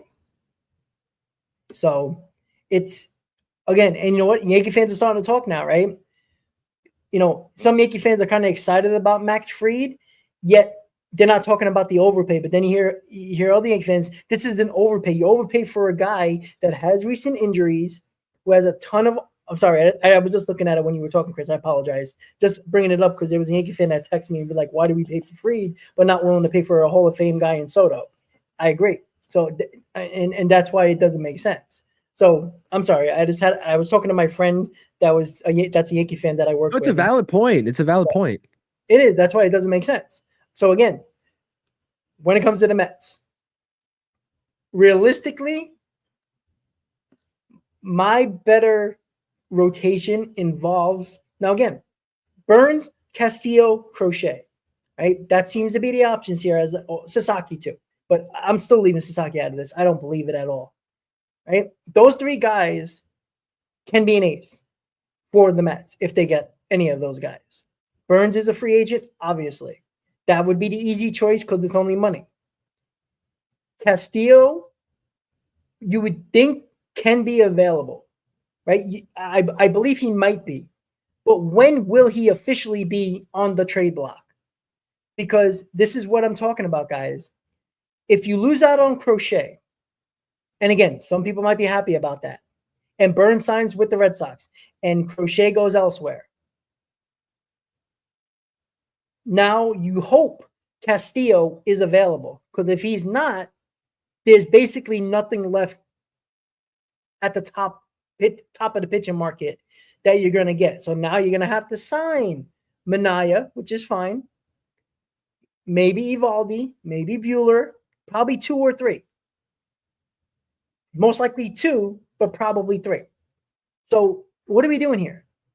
What are we doing here? Right? You hear the Yankee fans bitching that they overpaid for Fried, but wouldn't go the extra mile for Soto, who's a Hall of Famer. You want the Mets to pay all that money for Juan Soto, make your offense better, looking like you're going to sign Alonso too, so your lineup is going to be damn good, and you're going to half-ass a rotation, hoping for a top line, one of those pitchers to step up to be the ace of the staff. Mania did that, but can we be honest there, guys? He still pitched to a 3.5, 3.6 ERA here. right? Come on. Like, that's really good. But we're talking about in the Mets rotation last year, there was nothing else. He just pitched better than everybody else on the Mets. Manaea would not be an ace on probably most teams in Major League Baseball, unless you're a really bad team. And the Mets going into the season were projected to be a very bad team. Manaea just were better than Severino. And Kodai Senga didn't pitch. So, and again, if Kodai Senga was healthy and pitching, and the Mets already told you Manaea is not an ace by pitching Senga in game ones over Manaea. So that's what they believe in Manaea. Now, they'll probably still pay Manaea, I believe, because I think he's good, really good. But don't give me this nonsense that Manaea is an ace or even a top-line starter, because I think he can be a number two, but I think that's still pushing it. The Mets told you during the playoffs that they would rather start Kodai Senga when Manaea was available to pitch. That's what they told you. That, I would rather have Kodai Senga pitch in game one than Manaea, who was actually fully rested. So the Mets don't believe Manaea is a number one. He was the number one because Kodai Senga was hurt and nobody else was better. Am I wrong, Chris, or am I just being an idiot? No, I mean, well, I've already pushed back on you before about the whole notion that Senga about why Senga started game one, right? In terms of I'm talking in regards to, but if you're gonna put Manaea and Senga on the same pedestal, which seems like some Met fans are, the Mets basically didn't. I know why they tried to win a game and get away with pitching Manaea 2 and have it a 1-0 lead in the series. I understand that, but they believed in Kodai Senga over Manaea. That was probably the case because they put a lot of hope in Kodai Senga to win a game.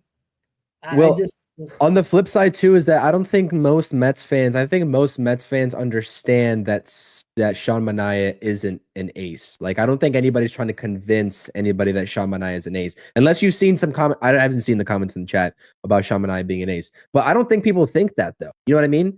Like, I think they understand that Sean Manaea is a 2 or 3 in your rotation, probably a 3 if you want to build a championship caliber rotation. I think people understand that, and so. Again, with those same people, you know, again, there's probably a lot of pushback amongst those people, though, that don't believe that or believe that he's not an ace, but also don't want to trade for Garrett Crochet. Then again, who do you pivot to? Because if Burnes has been already on record, probably not going to be a fit for the Mets contractually, what are the other options realistically? Or you can play the waiting game if you're David Stearns and not come away with a top line guy and just wait, right? And hope. Hope is never a strategy, though, by the way. I've already said that. No, and Steve Cohen actually said that. Hope is not a strategy. That was his quote. All right. And that's, again, you're leaving yourself open. Say if Castillo doesn't get traded in this offseason and is going to be a trade down. Again, you're hoping Seattle's bad. Right? If Seattle's good, they're not trading anybody. So you're hoping somebody's going to be available. And if they are, now you have to hope, once again, we're hoping here, that a trade deadline acquisition for a top-line starter is the possibility. And you win that sweepstakes. Because if you don't, once again, the Mets did a subpar job in the offseason when they just paid Juan Soto, and you would think the Mets are going to be contenders this year. So there you go. And, you know, Sally is a White Sox fan. She says, who are the Mets and the White Sox talking about? We don't officially know. We're kind of giving our opinions. But Sally, are you hearing anything on the South side, you know, with Chicago radio about if you're still in the chat, please comment and let us know. What are you hearing on your end in Chicago in regards to Garrett Crochet? Because we might be hearing different things than what they're hearing in Chicago, Chris, because obviously they're looking to see what they can get asset-wise. We're just talking about Garrett Crochet and who possibly we would want to give up and what the White Sox might take. But what are the White Sox thinking here? They probably know more. And Sally, if you're still in the chat, please comment what you're hearing when it comes to Garrett Crochet if you're still here. I've seen scattered reports surrounding Luis Angel Acuña's name being involved, right? Whether it's a headliner, which I would find hard to believe because I do think it's going to take 2 top 10 prospects.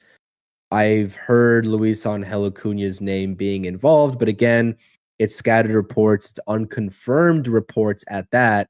And so again, take it with a grain of salt, but that's the only thing that I've heard in terms of, you know, any names that are being floated out there to a degree. So I think this is a Yankee fan, Marky. Rob, why do you keep saying Yanks overpaid for Max Fried when y'all overpaid for Juan Soto? Because Juan Soto's a Hall of Fame and Max Fried is, you can call him an ace, but again, you overpaid for him. It's just a fact. And the Yankees needed Juan Soto more than they needed Max Fried. I'm sorry to say. Right? The Yankees, right? See, this is the funny thing. It's not like the Yankees offered $600 million and the Mets went to $765. They offered $760 for 16 years, which every offer was an overpay for Juan Soto. So no matter who got him, they overpaid. Right? You had to go to the 8th year for Max Fried because the Red Sox were going to get him, which is nothing wrong with that. I said the Yankees targeted their player and they got him. But let's don't make no mistake about it. They probably wanted him on a 6-year deal. But when your division rival goes up to 7, you have to pivot and overpay an extra year to land him, which, again, I'm always on board with that. You want your guy, you keep him from your division rival, you do that.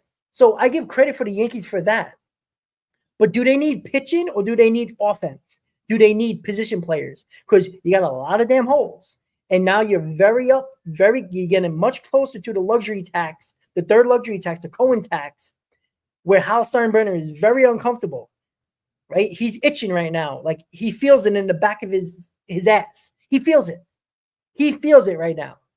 And they talked about that. Hal talked about that. Cashman talked about that. They weren't willing to talk to Juan Soto and offer a contract to Blake Snell. Because Cashman's words himself said, we can't do that because they can't allocate $80 million to 2 players because they would be over the third luxury tax. They're not going over the third luxury tax. Why? An overpay was necessary for the Yankees because they wanted to keep him for a division rival, right? Max Fried's going to help your rotation. But how many times have the Yankees lost in the playoffs because of their bats? You lost Juan Soto. You can't replace Juan Soto and tell me you're going to be better. Rob, Yankees fans know that. I don't know why you entertain it. They know it. They're just here to troll. They know what the situation is. They know that this offseason makes them look like not a more elite destination than the Mets. They know that. Sure. Look, I don't believe Max Fried was a desperate ploy because the Yankees lost Juan Soto. I think it was an overpay because the Red Sox were about to get him. And the Yankees weren't going to pay Burnes $35+ million. Right? That's obvious. Right? And there's nothing wrong with that. I'm giving credit to the Yankees for taking them away from their division rival. But then again, the Red Sox might get Corbin Burnes. So it's kind of a wash. I think Corbin Burnes is better, but it's kind of a wash. Now, the Yankees have a pretty damn good rotation. But again, we keep on going back to the same thing here. The Yankees' problem in the postseason was hidden. Your MVP can't hit the broadside of a barn in the postseason, and he drops the ball. Are we going to talk about Bregman or are we going to skip that? Because I honestly think if the Yankees get Christian Walker with the reports that we talked about way earlier in this stream, I think it's a lock that Pete Alonso is going to come back to the Mets. Correct. And the Mets might get him on their offer that they want to get him on.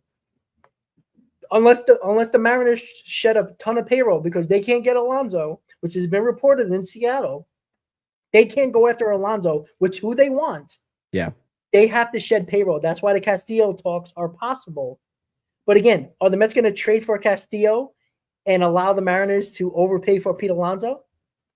So you're kind of hurting yourself in the other end. You know what I'm saying? So that's the other aspect of things too.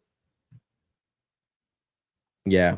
You want to talk about Bregman because we kind of opened up that rabbit hole, like you said, Chris, when we started texting each other. Yeah, we did. We talked about that, right? You know, Who knows? Right? I don't think it's going to happen. But again, a lot of things can happen with Alonso over the next couple of days, right? I think, again, we all know Alonso's coming back to the Mets to make a final offer before he decides. So the Mets don't have to offer Pete Alonso anything.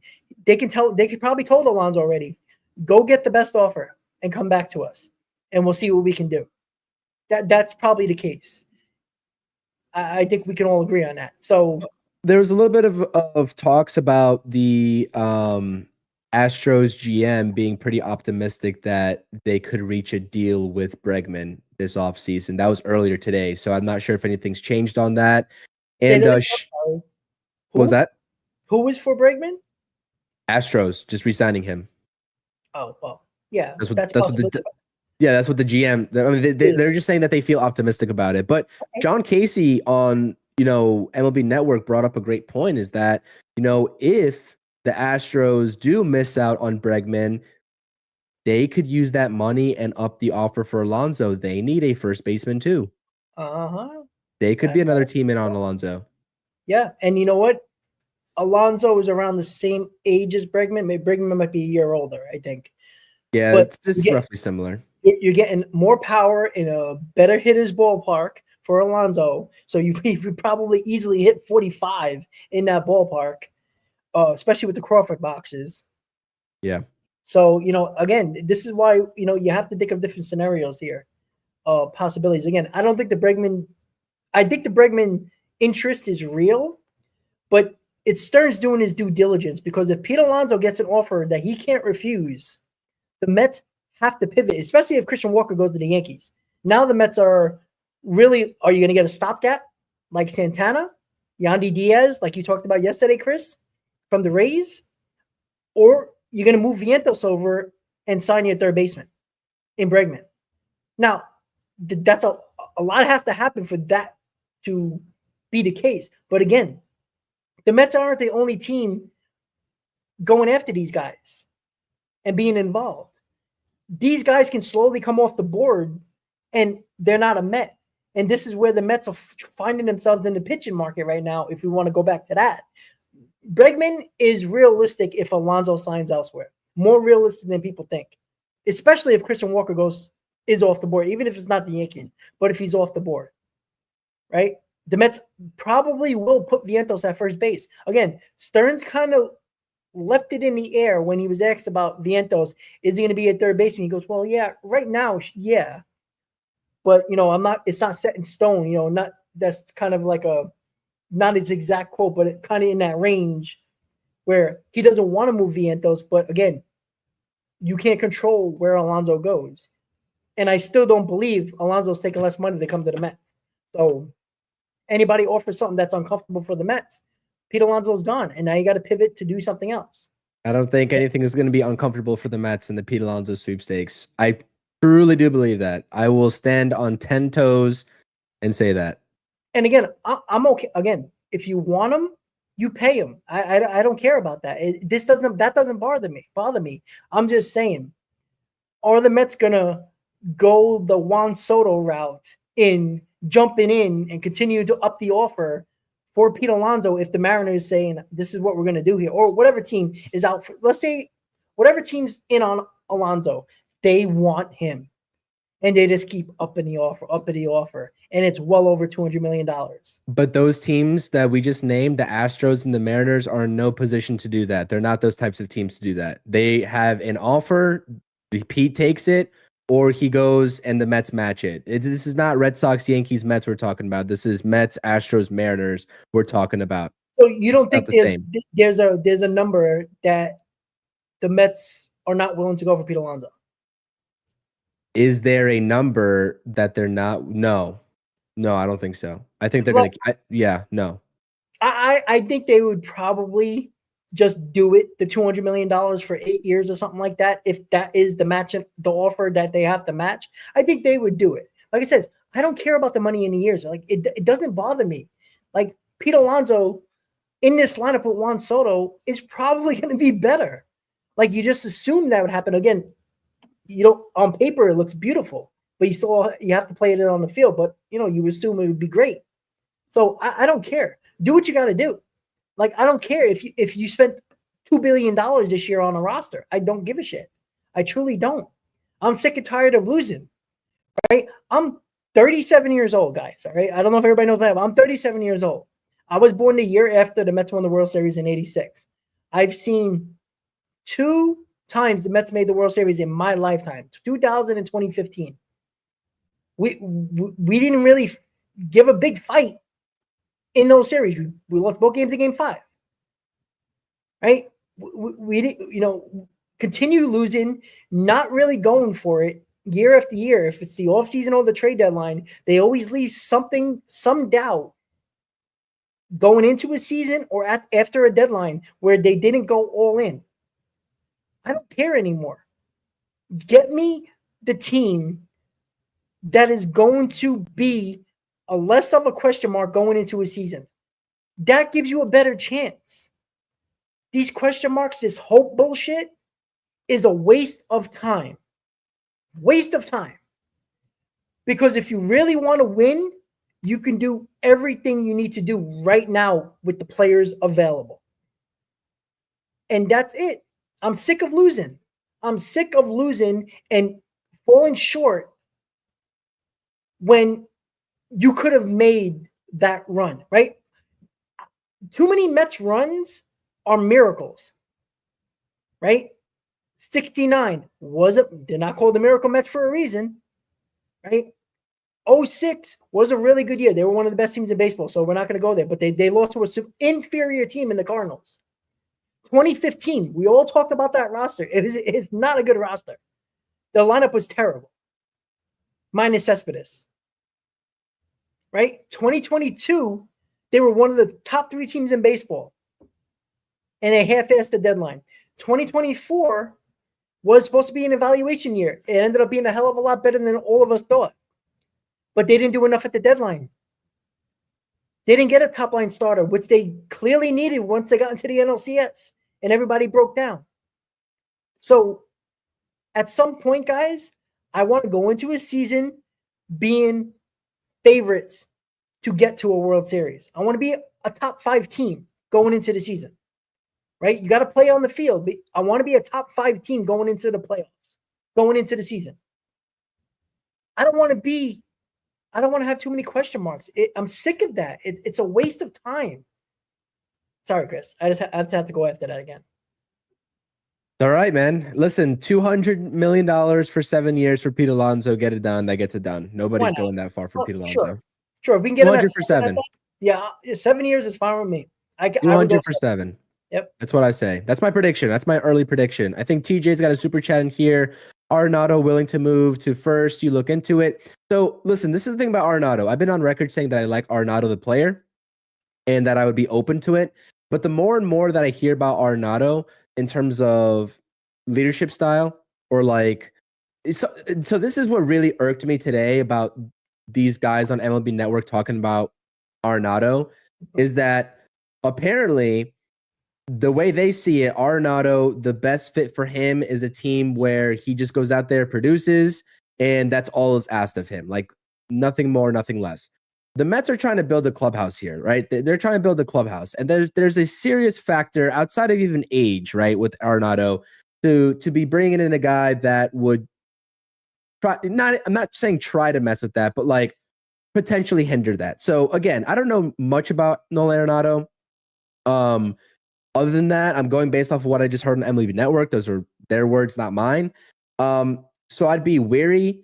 And again, there would be a little bit of, I guess, hula hoops you'd have to jump through for that deal to happen, given the contract for Nolan Arenado. Listen, the player on-field production, Nolan Arenado, even at his age, I think is great. Yeah. So in a different universe, I would say yes, 100%. But yeah, I'm not too confident in that, especially when you have Pete Alonso right there. And I think that the Mets are just going to offer what Scott Boras is going to ask for in terms of making him the highest paid first baseman.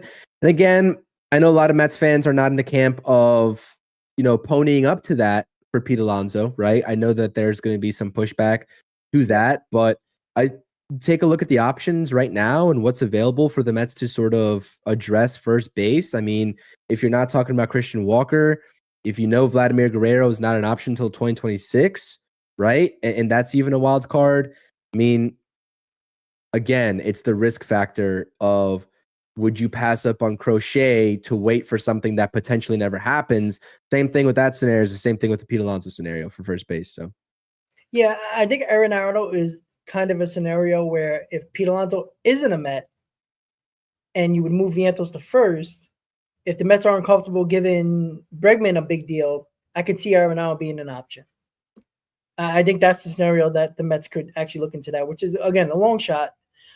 Just so you, David Stern spoke again that you might have said this, Chris, I'm sorry, but the Mets finished their presentation with Roki Sasaki. Okay, I didn't mention that. I didn't see that. Okay, yeah, I just saw that when I was rolling down the on X, and yeah, so they finished their presentation with Roki Sasaki, and Stern says it's in his hands or on the way, whatever that means. So he kind of left a very open answer there, of course, open-ended answer, of course, because that's what David Stearns does. Yeah. There's talk about. I'm sorry. There's talk about Walker Yankees 3 years, $63 million. So that's $21 million a year.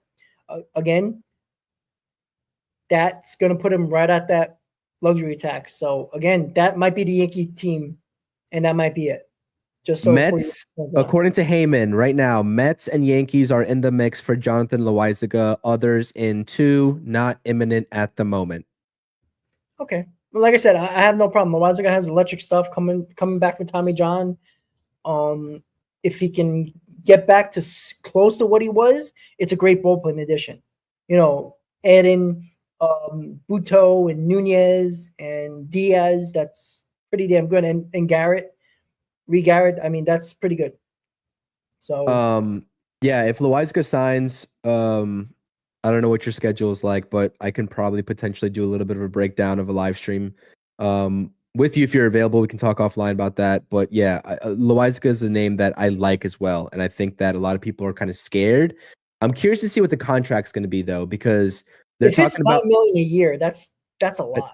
That's high, and also for 3 years, I don't buy that at all. I would say a 1+1, right? 1 year with an option, or 2 years with an option. Multiple teams in on him, that's going to raise the price, you know, sure, and that's right. The issue. That's the other thing too, right? Because we felt, well, out of nowhere, Jonathan Loaisiga was an option for the Mets all of a sudden, and that came out of nowhere. And then now other teams, the Yankees, and I'm assuming other teams might be involved. You know, again, I don't care. This guy has electric stuff. Again, he's coming back from Tommy John. It's looking like he's already throwing, by the way, for anybody who wants to know. He's already going through a throwing regimen. So there's a possibility he'll be ready for opening day. Most likely, because I was doing the math, he did his surgery in like it was like April 15th to the 20th. Yeah. Like it was like a week and a half after he hurt himself. He did the surgery. So it was before May. So I was just doing May, June, July, August, September, October, November, December, January, February. So that's 10 months. Usually 10 to 14 months is usually where they start really, you know, coming back, throwing and stuff like that as with Tommy John. So you're going to think he through March is really when he's going to rev up, get those innings, get those pitches. So I don't think he'll be ready for opening day, but he'll probably be ready probably around May. Yeah. So that's a bullpen, and if this guy, he has electric stuff. He was one of the best bullpen arms in the Yankees bullpen for a couple of years prior to getting hurt. That 2021 season he posted was phenomenal. Also, before we wrap up things here, Mets believe in Clay Holmes as a starter and expect his transition to be an evolving process, which means that we're going to see him in the bullpen a lot too. That's what that screams to me. It's an experimentation in spring training, right? I truly believe. Now, remember, Stearns did say in that same interview that the agent of Clay Holmes was expressing him to be that he wants to be a starter, right? Again, Stearns didn't promise anything. They're gonna try him out as a starter. I truly believe this. Unless Clay Holmes throws like an ace in spring training and just is completely lights out, his ass is going to the bullpen and is going to be the setup man for Diaz. That is the best scenario for the Mets, especially with the bullpen they possibly could have with Loaisiga, Buto, Nunez, Diaz, and Clay Holmes, that's a pretty good bullpen. And that's not getting a Stanek or even a Minter or bring back Raley, who's not going to be ready probably until late May, early June. So there's a lot of options there. So I do think that It'd be a good bullpen. Yeah, it could be. It absolutely could be. So once again, guys, the Mets are in on Crochet. That could happen. I think Crochet is going to get traded over the next couple of days, so that can happen actually fast. The thing with the Mets with Jonathan Loaisiga, I'm going to work in a couple of hours, so there's probably most likely I'm not going to be available. Just message me if it does broke down. I'll tell you yes or no quickly. Other than that, Sasaki, the Mets finished their presentation with him, so it's up to Sasaki to choose the Mets. Can't do nothing else about that. Mets did what they could, and that's it. Bregman, who the hell knows? Fried is a Yankee, 8 years, $218 million. They're in on Christian Walker. The Mets right now are not in on Burnes. So Crochet and Loaisiga looks like where the Mets are right now. And we'll see if that comes to fruition. If not, we'll talk about something else. Somebody just said Evaldi to Texas.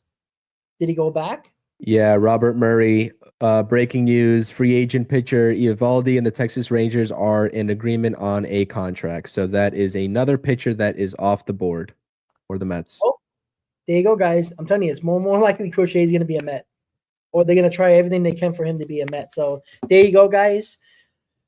Chris, do you have any final thoughts and channel stuff to tell?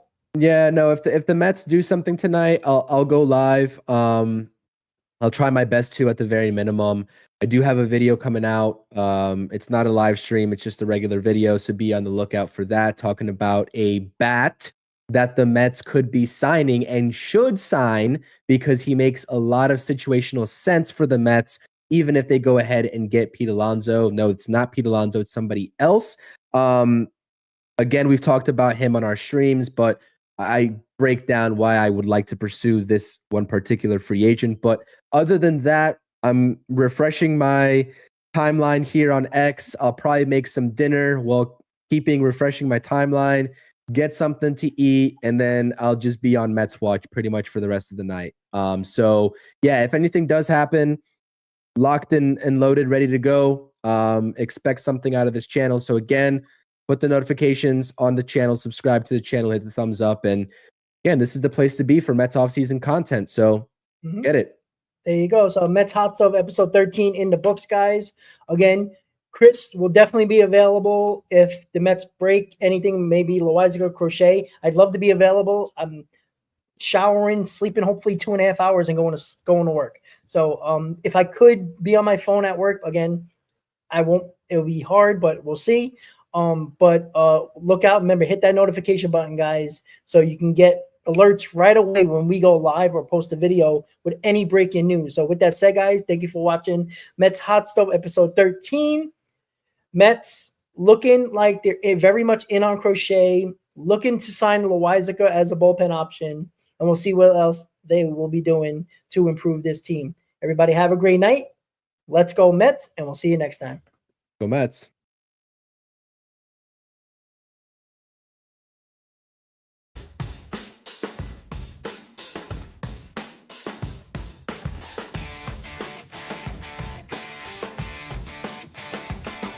City lights in the dead of night, full of echo, concrete jungle.